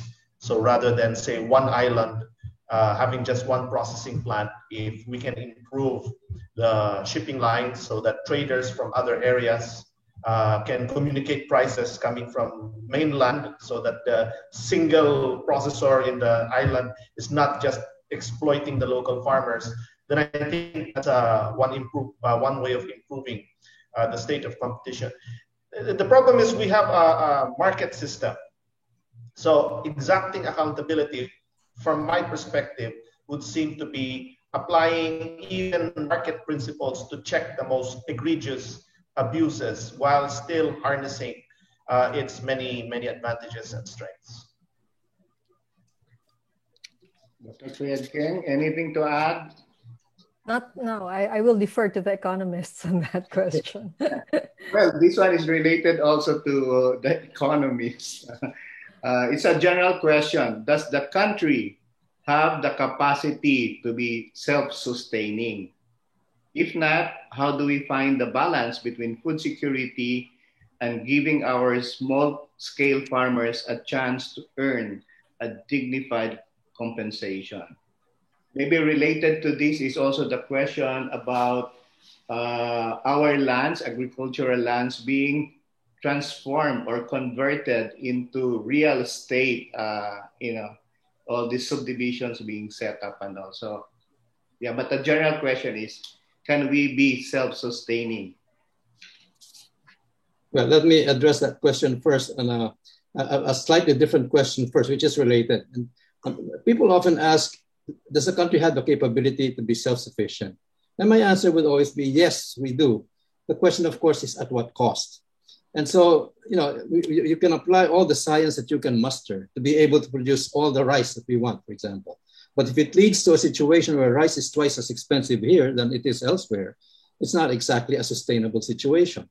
So that's why in answering this question about, does the country have the capacity to be self-sustaining? Yes, but this has to be balanced with, we economists are always known to be advocating for a more open trade environment, where the discipline of competition includes competition from outside. And if we are able to assert that our producers can be as productive and therefore competitive with producers elsewhere, then that is really the ideal situation that we would like to achieve, so that, as I said, you can get the greatest good for the greatest number, that people are able to access food, especially at a cost that that is not artificially raised because of the desire to protect just producers. You actually have to look the balanced interests of consumers and producers. And so what I'm really saying is that there are certain products and crops wherein we can be self-sufficient and still be competitive, but there are those that perhaps we can never be 100% self-sufficient, in which we have to be more open to supplementing competitive domestic production with imports. Thank you, Dr. Habito. Yeah, may I take up the second part of the question about land conversion? A few years back, I did a study, and I collected figures, estimates of the Department of Agrarian Reform. if I'm not mistaken, their estimate of cumulative land conversion legally applied is something like 150,000 hectares since the beginning of, since the late 1980s, since the time they were authorized to do land conversion. So considering that total agricultural area of the country is about 10 million hectares, when you do the ratio, maybe it's not a lot spread over many years. Now, of course, the critique there I got when I presented this was, how about illegal land conversion? So I don't know anything about that. Maybe more satellite-based data sources could illuminate that. But just the logic of it, the built-up area cannot be as vast and as plentiful as the land area, simply because it's costly to build up and convert into subdivisions and so on. We should also take into account the fact that a lot of these conversions are happening in already urban landscapes, mostly in and around National Capital Region, Region 4A, and Region 3. That's in the statistics of the Agrarian Reform Department. And that's because maybe the land use was actually worth greater in the long run in a non-agricultural purpose, simply because they were near the place where there's a lot of other economic activity already going on. That said, there's still a big crying need for this country to rationalize land policy. Of course, we can push this land conversion too far, certainly, and endanger our national food security. So there's got to be some balance struck. Unfortunately, for many years, our system of establishing rational land use sandwiched in Congress for whatever reason, and that's probably something that we need to address urgently so we can balance off all of these competing needs for our scarce land. Okay, thank you for that, Dr. Shell and Dr. Ruelano. The third question is directed to Dr. Asunta.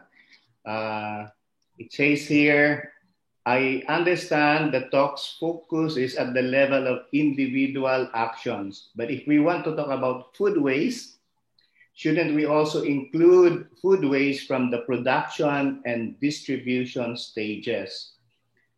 During the height of the pandemic, many farmers were unable to sell their product due to lack of access to markets, oversupply, or cannot compete with imported sources. If we can create institution or systemic change, maybe these are possible points for intervention too. Yes, I totally agree. And, production and the whole aspect of the farmers, that's a very important part of the big system. But I think that's a different talk. That's a totally different discussion, because you need to study the system there also differently. If you want to study the entire food system, that's also possible. It's just a little bit more complicated. But yes, they have to be considered.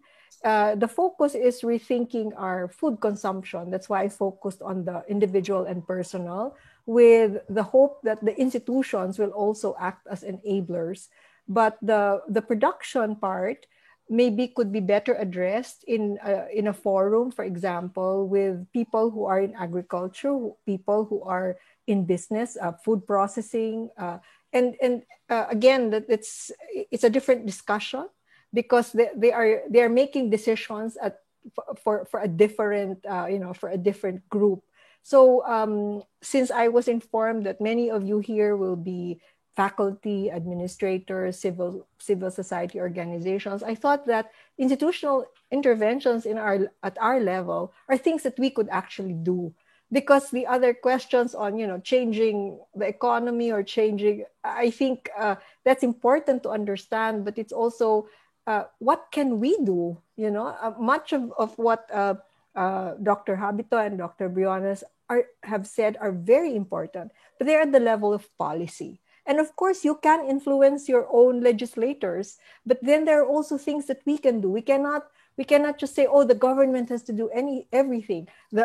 All the policies have to be done first before we do something. So what's important is, in a wicked problem, there are people working on policy, there are people working on the science, there are people working on production.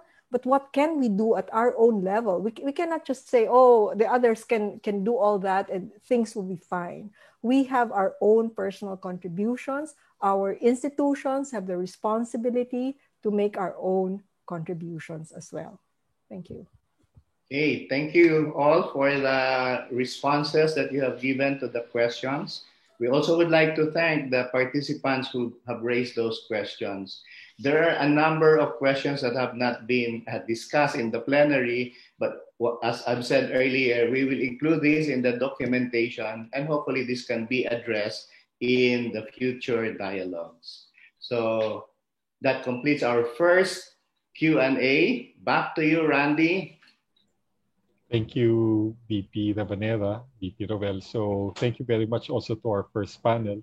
So let's go now straight to our second panel, which will tackle value chains and developing the resilience against natural and social vulnerabilities.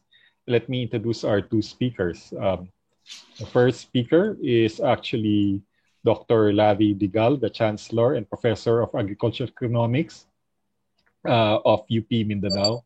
He served as Dean of School of Management also previously, and he finished his PhD and Master's in Agricultural Economics at the University of Sydney in Australia and Purdue University in Lafayette, Indiana, United States. Last but not the least is Father Pedro Peter Walpole, the Director of Research at the Institute of Environmental Science and Social Change in the Philippines and the coordinator of the Reconciliation with Creation for the Jesuit Conference of Asia and the Pacific. So let's have our first, at least in this panel, our first speaker, Dr. Digal. Dr. Digal, you're there. Can I share my screen first? Yes. Okay.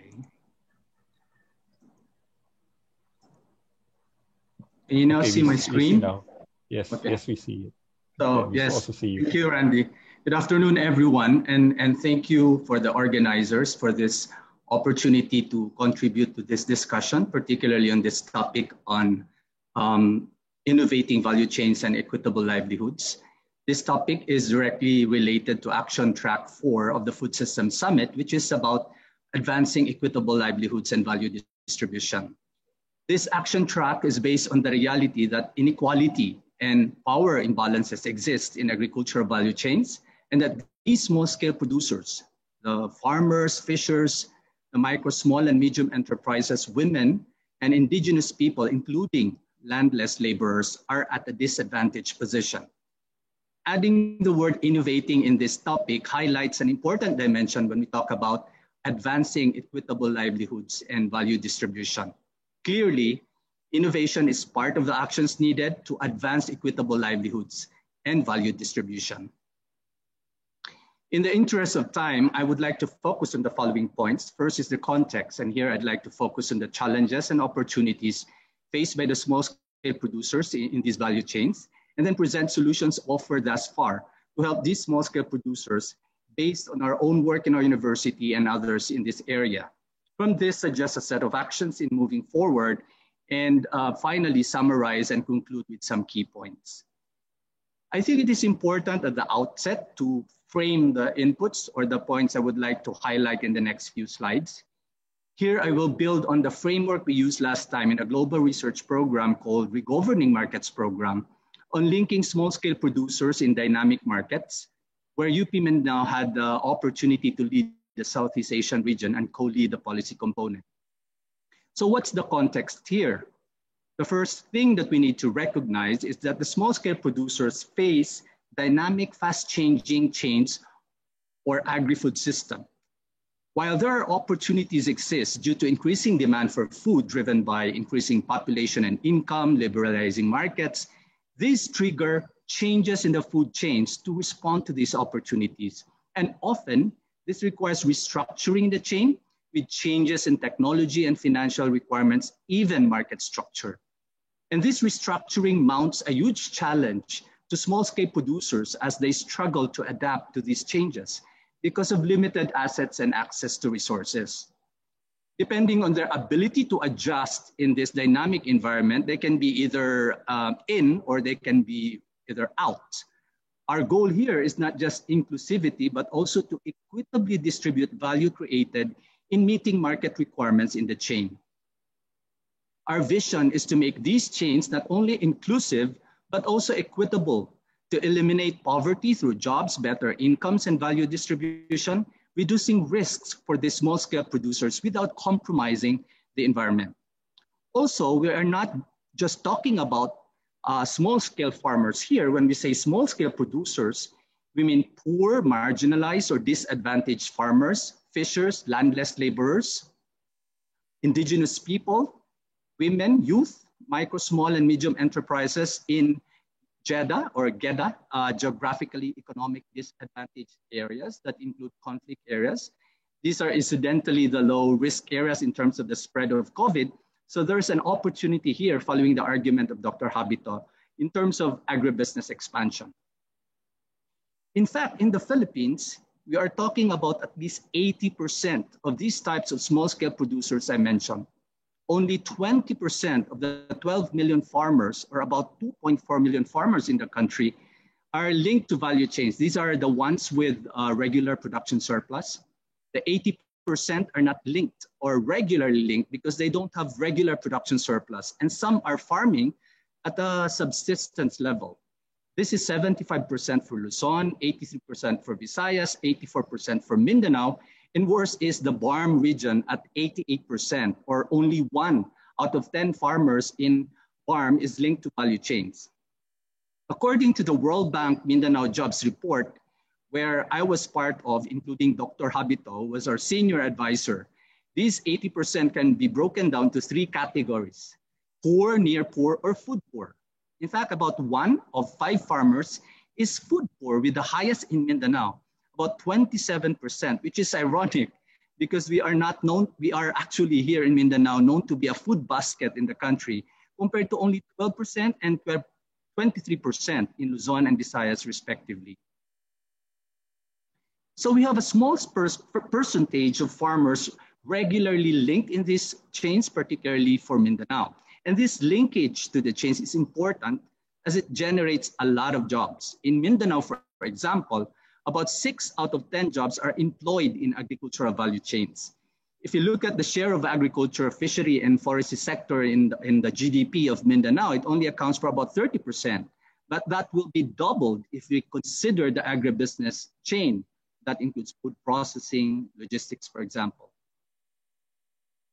Based on the several value chains studied in the Mindanao Jobs Report, severe constraints faced by farmers, the ones in red color in the figures, these are mostly in the production node of the chain and not in the processing or marketing node. These severe constraints include extension services, farm-to-market road, and financing. So what are some solutions thus far to help these small-scale producers achieve our goal to make these value chains inclusive and equitable, to eradicate poverty without compromising environment? In the Governing Markets program that we implemented more than a decade ago, several entry points were identified. These included collective action, business models, policies, institutions, support systems, and research and development. So let's look at some evidence that these entry points work from some action projects and programs where I was involved in as an evaluator or part of the implementing team. These were projects that aim to improve income and participation of poor small-scale producers in a number of value chains.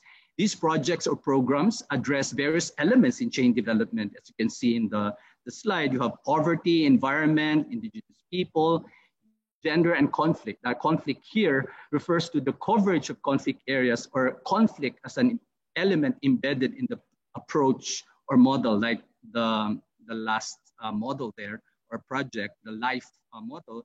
LIFE stands for the Livelihood Improvement Facilitated Extension. This is a project of UP Mindanao funded by the OST. For example, we asked farmers if the project has improved their income. Most of them said yes, 80% of them. And when we asked by how much, about 40% of them actually increased their income by at least 30%, and more than a third increased income between 10 to 30%. It is also interesting to note that the impact varies across chains, gender actually, with higher increase in income for males compared to females, reinforcing the importance in developing gender-sensitive value chain development. We also conducted a quantitative analysis using counterfactual analysis, using in fact a double difference model, and showed an increase of more than 20% in income. The top 5 reasons that contributed to this increase in income were good appropriate trainings, effective facilitation of project staff, better technology, better infra and equipment. These findings also reinforce the main findings of the Regoverning Markets Program and other cases documented in sustaining benefits in linking small producers to dynamic markets. Actually, this covered about more than 50 cases. 39 of these were cases from the Regoverning Markets Program, 2 cases documented in the Philippines, and more than 10 cases we examined in our research in this area in various parts in the country. There are 4 elements that explain success in sustaining these benefits in these cases. First, you should have a receptive business sector. When the Governing Market Program was implemented more than a decade ago, inclusive business models were not yet popular then. Now we consider receptive business as one embracing inclusive business in sourcing their inputs. Second, we need organized and empowered farmers to make collective action and delivery of extension and support services more effective and efficient.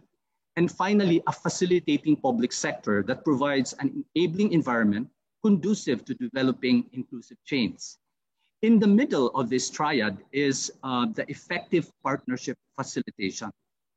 Upscaling programs to link small-scale producers to market is being done not just by NGOs and government, but also academia like our university, but also private firms receiving development funds to implement projects for their inclusive business programs. So moving forward, what are a set of actions suggested for the Philippines to achieve equitable and inclusive chains? The foundation of success, the triad I mentioned earlier, is key to implementing strategies at the project or program level. But in upscaling it at the regional or country level, we need more than that. As highlighted in the World Bank Mindanao Jobs Report, which is also applicable for the entire country, it is essential to strengthen rural and urban linkage that recognizes the peculiarities or the peculiarities of the different farming systems in the rural areas and linking these to agribusiness hubs in the urban centers, for example. We do these by improving rural connectivity, and this includes connecting conflict areas.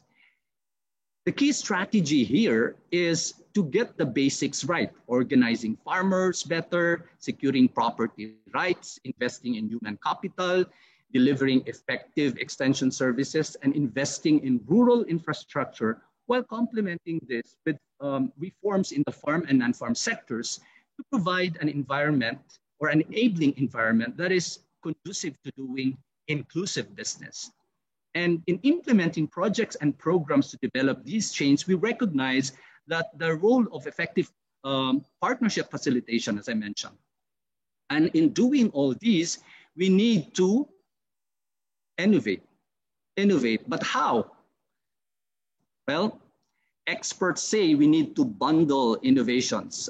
In December 2020, just a few months ago, a group of 23 experts at the Atkinson Sustainability Center, this is based in Cornell University in the US, tackled the same objective that we want to address. How do you achieve what they call HERS, or healthy, equitable, resilient, and sustainable, so that's HERS, agri-food system? One of the key recommendations is to bundle innovations because innovations required broad stakeholder participation. Single innovations are incomplete, and single technologies involve trade-offs. Yes, there are trade-offs when we innovate the agri-food system. We both have positive and negative effects, particularly in terms of achieving the Sustainable Development Goals due to the direct and indirect effects of technology domains in the food system related to these SDGs. This slide will show you, based on research from this group, this expert group, the trade-offs, the positive and the negative numbers you see or effects of various technologies such as cellular and digital agriculture across different SDGs. For example, robotics as applied in agriculture can have reinforcing effects represented by the blue arrows and counteractive effects represented by the red arrows. These are the negative effects. In terms of the negative effects, this technology, for example, can lead to displacement of labor, which will have a negative effect on SDG 8, on decent work and economic growth, or to higher occupational risks, which pull down SDG 3 on good health and well-being. Or it can have positive effects represented by blue arrows by improving management quality or reducing food loss, for example, which will have positive effect on SDG 12, responsible consumption and production. So let's bring this to a Philippine example of innovating agricultural value chains. UP Mindanao has a newly approved artificial intelligence robotics program called ASIMOV, or Autonomous Societally Inspired Mission-Oriented Vehicles.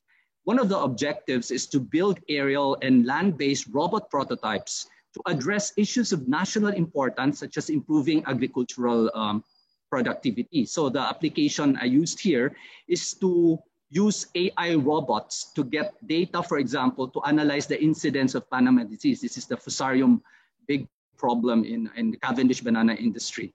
So using the previous example, this innovation will definitely impact the food system related to SDGs and can have both negative and positive effects.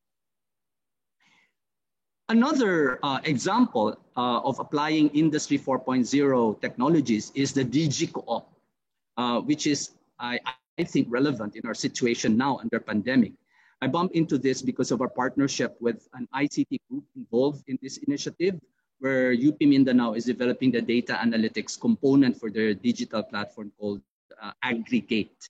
The DigiCoop and their website says, revolutionizing the co-op sector through digital revolution. This is the real will that Dr. Habito mentioned to push our agribusiness and economy forward. This is organized by the leading co-ops in the country, and their plan is to a nationwide rollout of DigiCoop business centers engaged in these platforms like fintech, e-commerce, logistics, etc. So to conclude, if you want to achieve this vision of equitable livelihoods for small-scale producers, we need to improve rural connectivity and get the basics right and ensure effective facilitation, partnership facilitation in implementing programs. And we need to innovate in doing this and ensure that the benefits produced from implementing and bundling these innovations are shared equitably in the chain. Thank you, and maayong hapon sa atong tanan. Thank you very much, Dr. Digal, for highlighting the importance still of value chains and what are the implications, especially for our small producers. So the last but not the least speaker will talk about environmental vulnerabilities, and developing the resilience against them. So we will have Father Pedro Walpole who will be speaking to us about this topic. Father Pedro.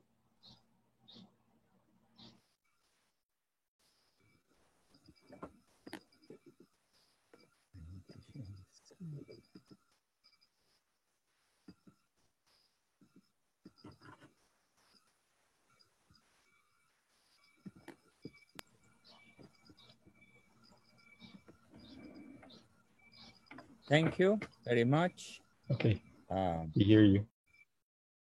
That's good. I can't see anyone out there, but someone is there. Thank you for inviting me to engage in this discussion for a better human, environmental, and economic resilience. I'm not an expert in the field. I'm in the field.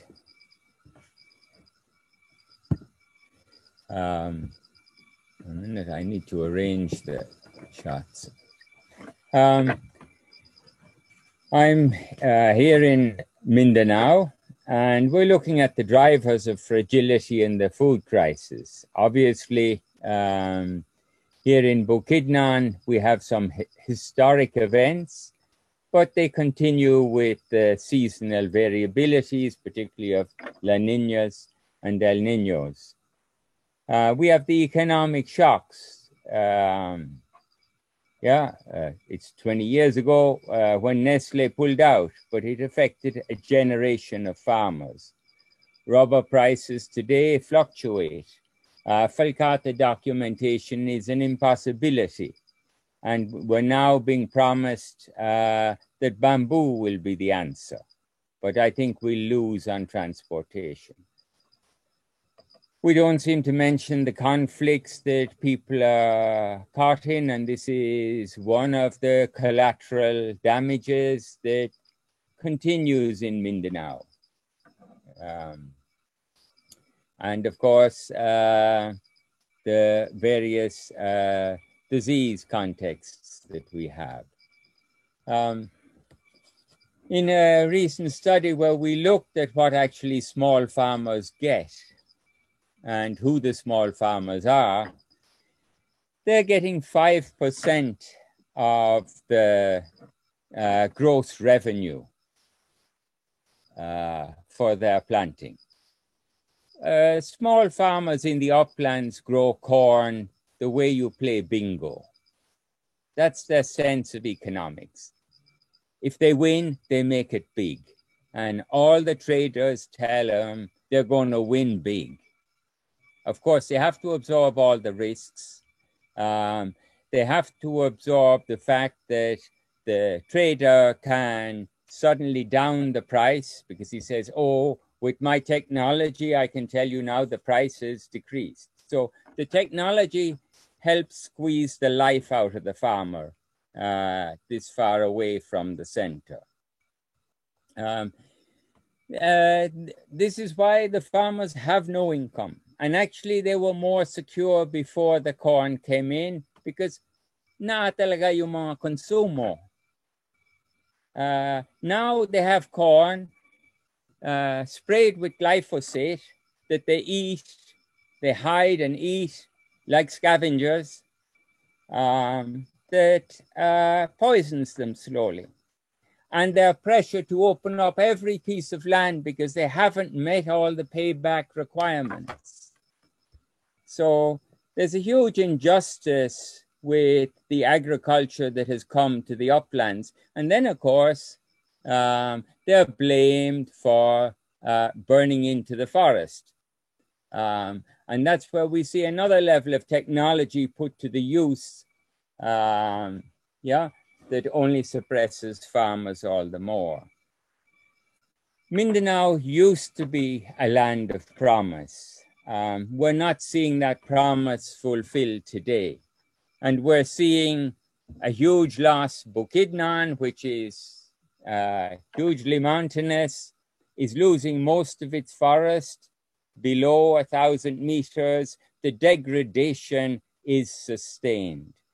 The soil degradation, nobody speaks of that, but soil today in corporate agriculture is used as a medium to hold a plant. It's not used as a growing power. Everything is put in from NPK to all of the chemicals and the poisons that come out in the water. At what stage glyphosate will become a carcinogenic problem in the Philippines will be told by future generations. We are not tackling corporate transparency in the matter. There are grave gaps in the agriculture we're running at the moment. We've been trying to work with the youth, and we've been working with FAO on this for many years, actually. Trying to see how we can work together, basically sustaining livelihoods and landscape. And FAO has done quite a bit in terms of forest and family farms together, but they don't actually seem to put any money behind this. It's become more a window dressing that can be pulled out at times than actually a major strategy. We've had some very good figures already, so thank you. I will not repeat some of them.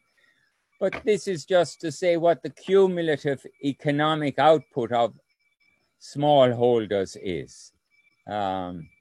It's quite significant when we look at it.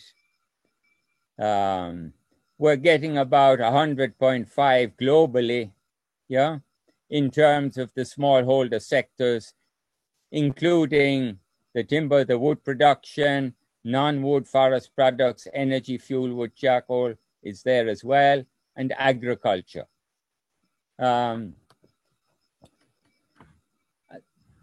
The problem here is the role that, again, corporates are playing uncontrolled in the process. And as was raised very earlier on by Dr. Kuya Keng, which is very helpful, you know, do we really live an integral life? I often ask the students before in Manila, do you know where your water comes from? Do you know where Angat Dam is? Do you know who lives there? What about their well-being?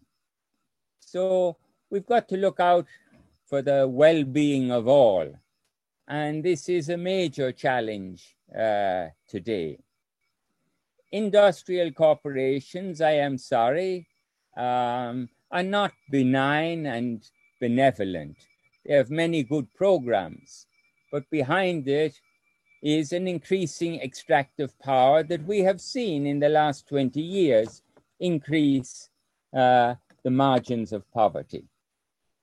So there's a huge challenge there that we need to come to terms with. I'm not going to go through the problems of factory farms and industrial crops, but I think if many of you saw what went on in the chicken farms, you would wonder what you're eating. I'll go back to the prayer earlier today and one of the initial quotes, going back to the Holy Father. When nature is viewed solely as a source of profit and gain, it has serious consequences for society. This vision of might is as right has engendered immense inequalities. The winner takes all.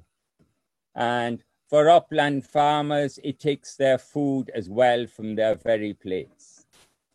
So without going into the details and without talking about the Bill Gateses of the world and what the global figures are,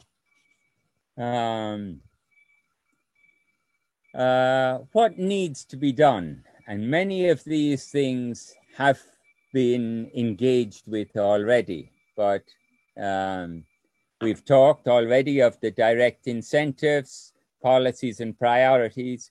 We need policies for people, not just for the economy. Yeah, we need support for the very large, small-scale sector.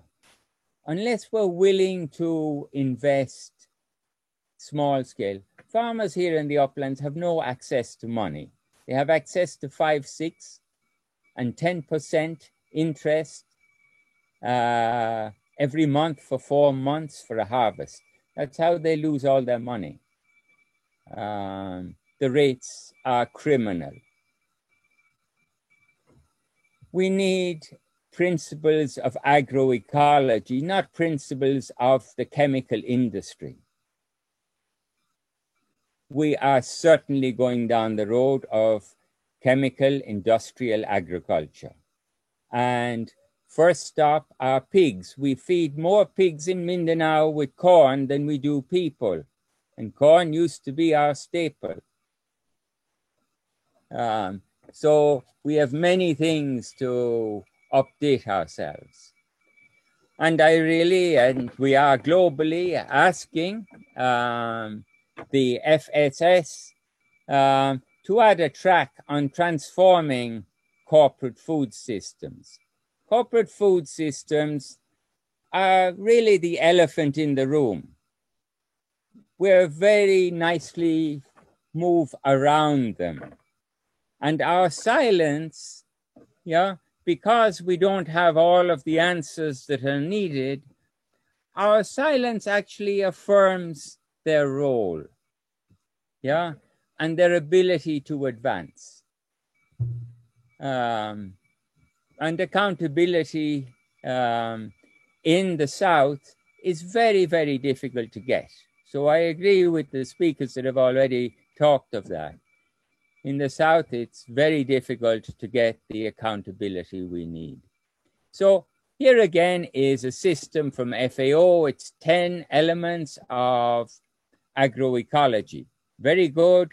We've seen diagrams already of this and detailed extensively. This was used in a further discussion with a global group that I engage with in terms of agroecology and what the principles of agroecology are in terms of scientific research approach to agro ecosystems, food ecosystems, with principles of enhancing resilience from the bottom up. It's also a socio-political movement. It's changing urban areas. I remember in Cagayan de Oro many years ago, people started with communal gardens there. It's very important that we have these examples so that the youth can engage and take up the challenges, because this is the challenge of the youth. Radical Partnerships was one of the titles in my section there. It really is the food, water, energy nexus. Indigenous people know best the water sources in the mountains. Why are they not empowered to sustain those? Why are they pressured by corporate interests for more corn?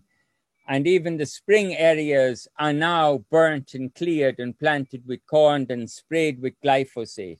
And this is a standard process today. I can name the villages from here to Inahog that are treated in that manner. There's a lot more that can be done by our business schools. We had many of the graduate students come here before the COVID event to study what is happening in the corn industry. There are many global frameworks of relevance that we really need to connect with and get a movement in. I'm watching my time there, my apologies. This was just coming from the report. So one of the things that we're asking both locally and globally at this stage is a further track in this food systems sustainability. To really look at this partnership of the Food System Summit with the World Economic Forum. That to me is, and to many, is too convenient. There are conflicts of interest that we're not seriously reviewing. Sometimes the corporations are bigger than the countries. We need a much more holistic process, and this is where we've all talked of the multidimensional nature of food. So we need to tackle this seriously and address the expansionist nature of corporate agriculture. I'm sure it does help increase the economy, it also helps increase the poverty and the malnutrition. And I can say that from a reality of Bukidnon.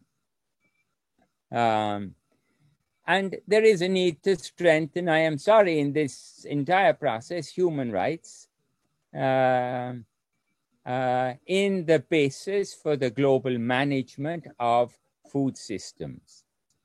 Yeah, so maybe I end there. Thank you very much for my excess time.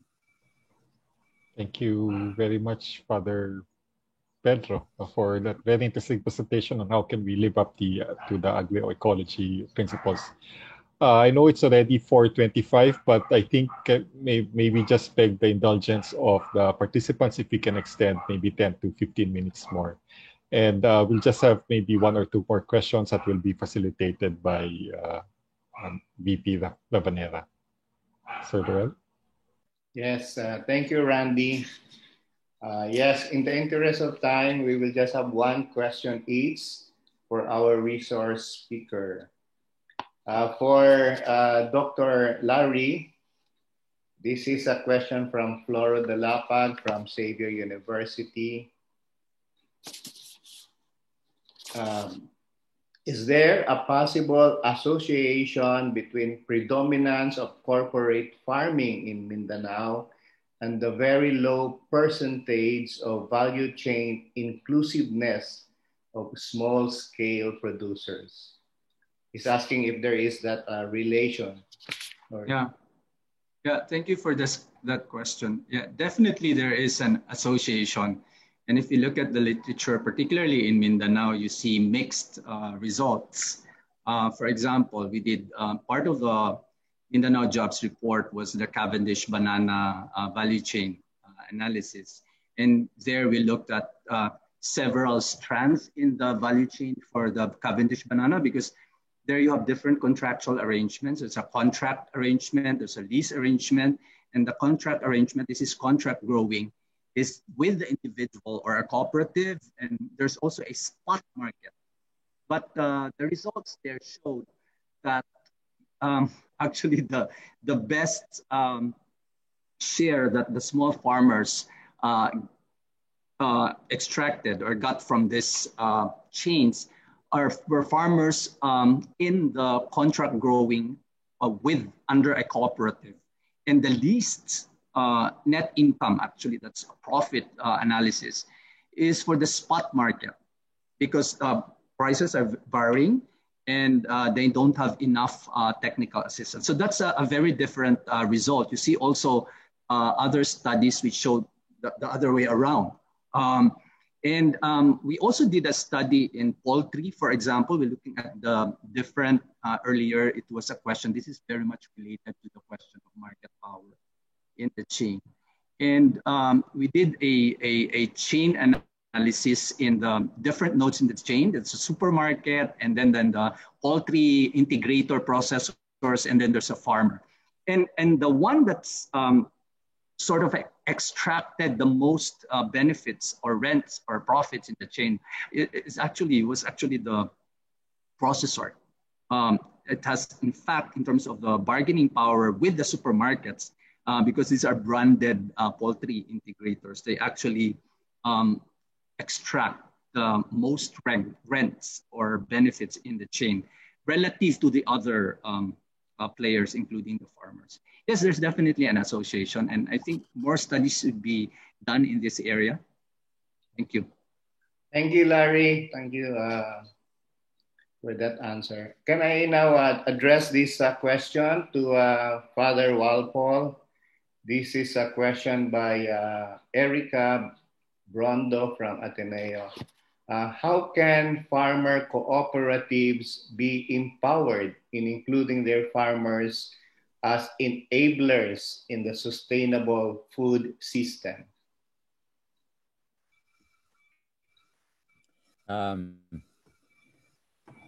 My involvement with cooperatives was a long time ago. We've gone through a great history of them.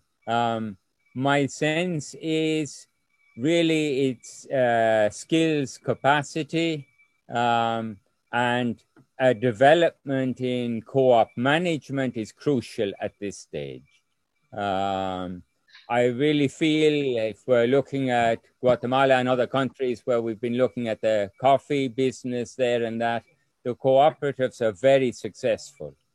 I think our success in part has been spotty. So I feel it's got a lot to do with capacity, and where you can really only run cooperatives, you know, they're an advancement in shared cropping. You can only really run it where there is a decent income. Farmers should be getting an income. The problem with the moment in terms of the larger scale agriculture is that it's breaking down shared cropping. And now with the likes of the corn industry, that community collective and collaborative support of helping one another and sharing in the crop is now dissolved, and it's become a financial exchange. So to respect, we really need to respect some of the cultural values, capacities and systems that already exist and see how we can enable them, rather than come in with a top-down answer. But see what the community is willing to do. And I feel certainly coming from the Ateneos and that, Muswan, is really to develop that capacity and that trust. We need very much socially a trust in order for systems to develop. I don't know if that helps.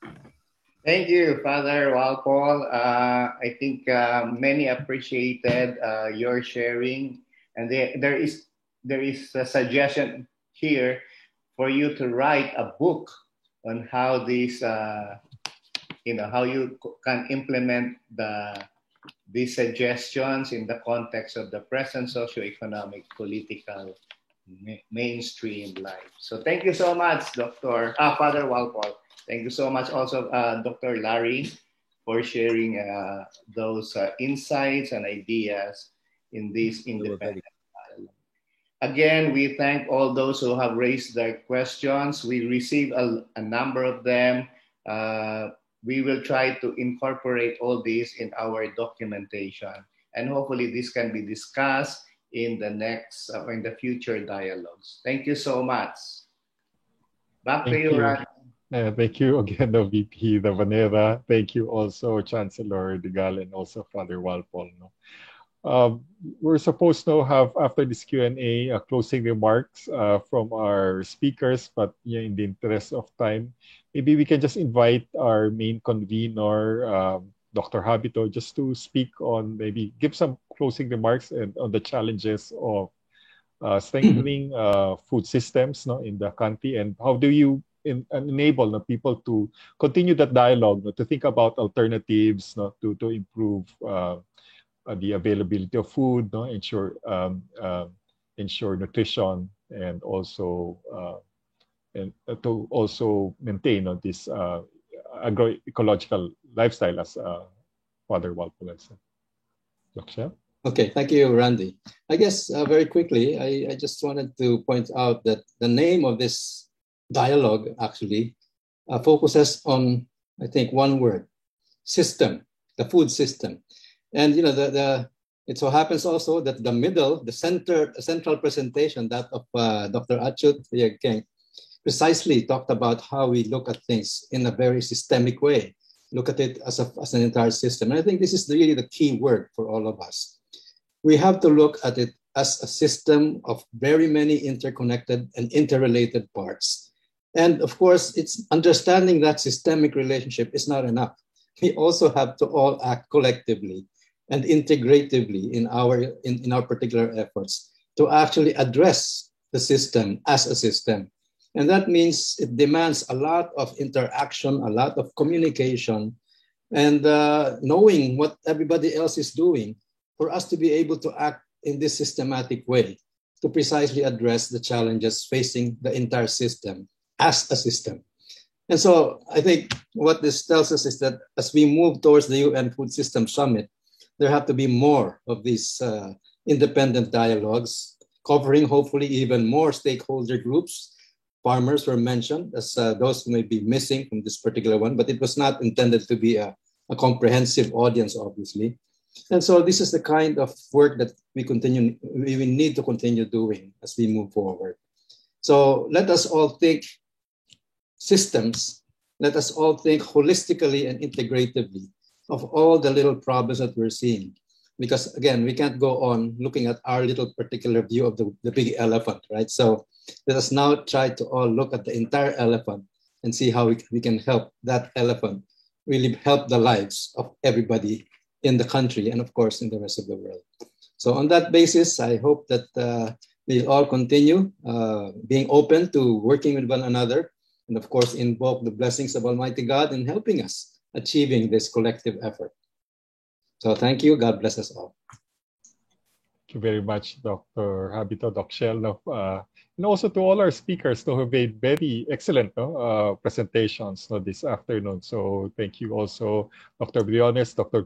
Keng, Dr. Digal, and also Father Walpole for their very interesting inputs. And as showed in the chat, many actually are wanting to get also your presentations also as well. So thank you very much for all your insights that you've given us this afternoon.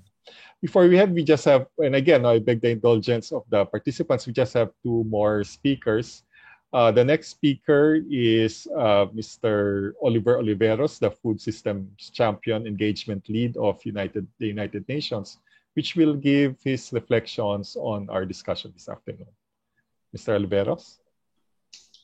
Yeah, thank you very much. First of all, congratulations again and to the organizers for this very fruitful discussions. We are thrilled to be here today, and I'm personally glad that the Philippines were present in the UN Food Systems Summit process. So the Food Systems Summit is aimed at empowering people to leverage food systems as accelerators to progress and to realize the 2030 vision, which is a sustainable development goal. But we live our life currently in a paradox. Food losses in industrialized countries are as high as in developing countries. But in developing countries, more than 40% of food losses occur at post-harvest and processing levels. And this is important because Philippines is essentially, an agricultural country. So there's a lot there to look into. While the world produces enough to eat, not everyone is able to access that food. And as we think food, we need to address dietary balance to ensure nutrient value as well as food quantity.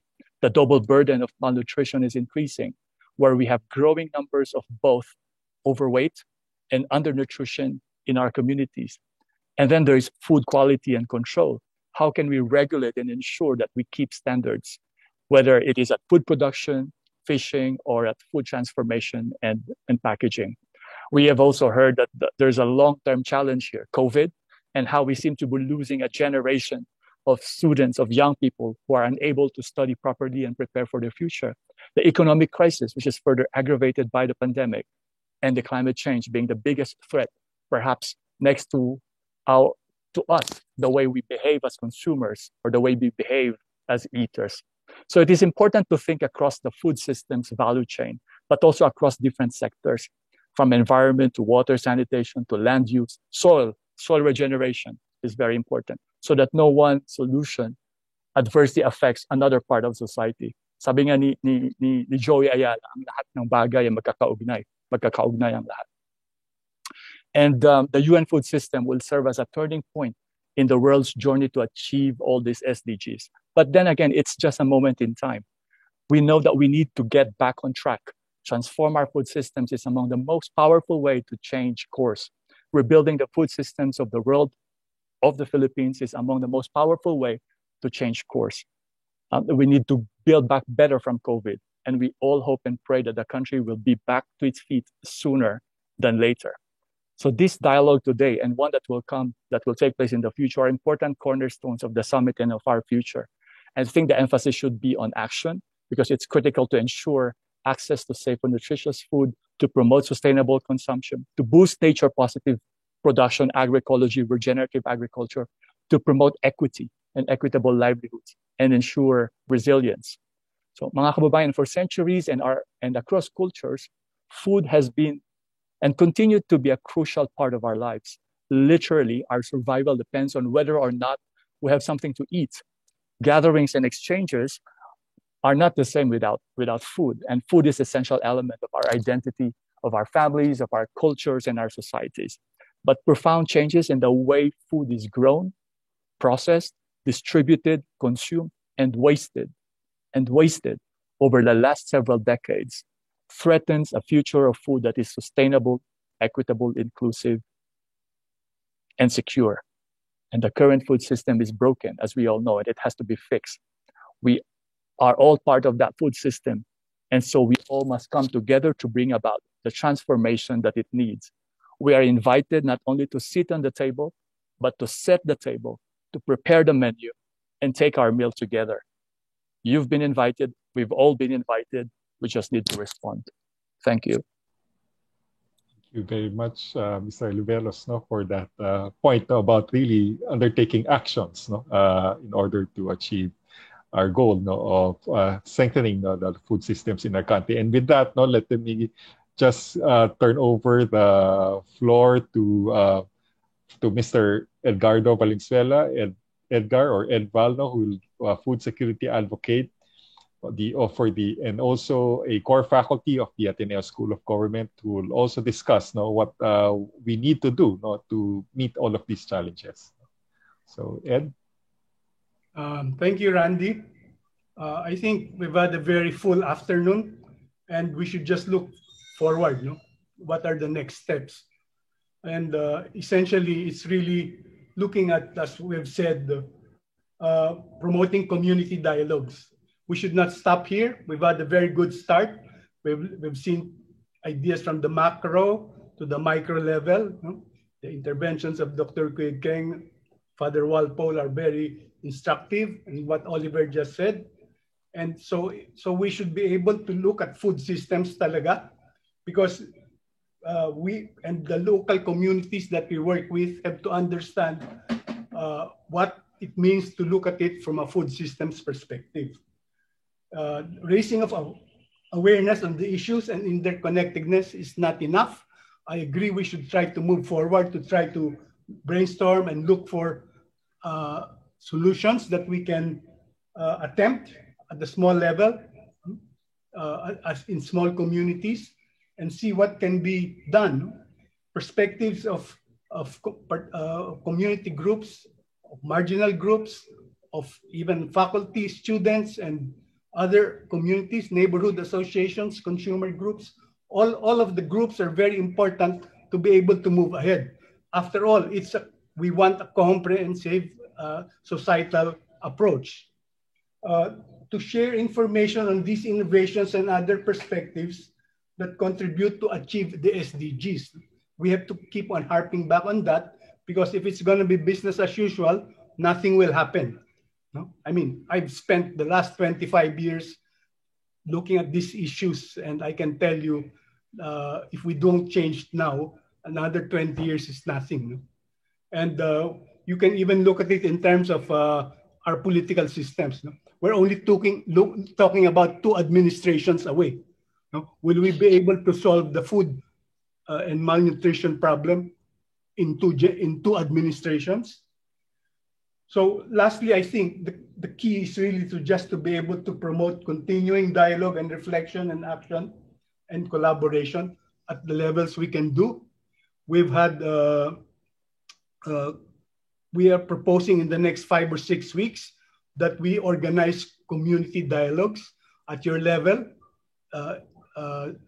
What you can, small groups of 10, maybe 15 persons, talk about the issues. You've heard a lot today. Just take a small slice of that and then discuss it, look at possible solutions, and then email it back to us, the outcome of your discussions.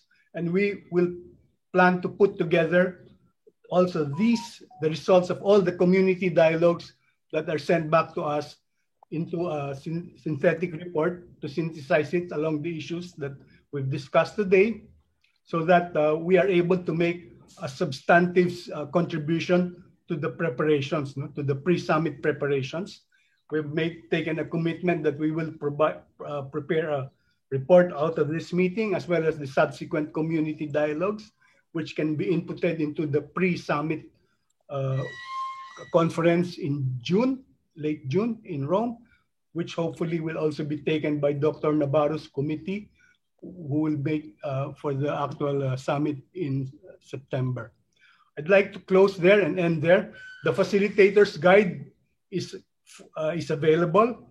Please tick it off and say that you want a copy, and it will be sent to your email address accordingly. Thank you very much. Randy, I turn the floor back to you. Thank you very much, Ed. So again, you will all agree that this afternoon was very fruitful, very enlightening, and also challenging to meet the goals of ensuring that we have a viable, sustainable food system in the country. So I think let's all give our speakers a round of electronic applause. So I think in the you can type in the chat, or just click the clap in your Zoom bar. So I agree that that this is a very fruitful discussion. So just last reminder to everyone. Also, kindly agree the survey using the link that's shown. Ed also talked about the dialogue. There's a document that will be available. So after answering the form, or if you you'll receive your e-certificate and also the copy of that that documentation. And if you have any further questions, please email us at foodsystems.vpst@ateneo.edu. And we also have a Twitter handle and also an Instagram page where you can also post your activities related to the Food Summit. So on behalf of the organizers, the Ateneo de Manila University, Xavier University, Ateneo de Cagayan, and also the Sustainable Development Solutions Network Philippines, I'd like to thank you all for coming, and hopefully we will see each other in also future activities related to the Food Summit. So maraming salamat.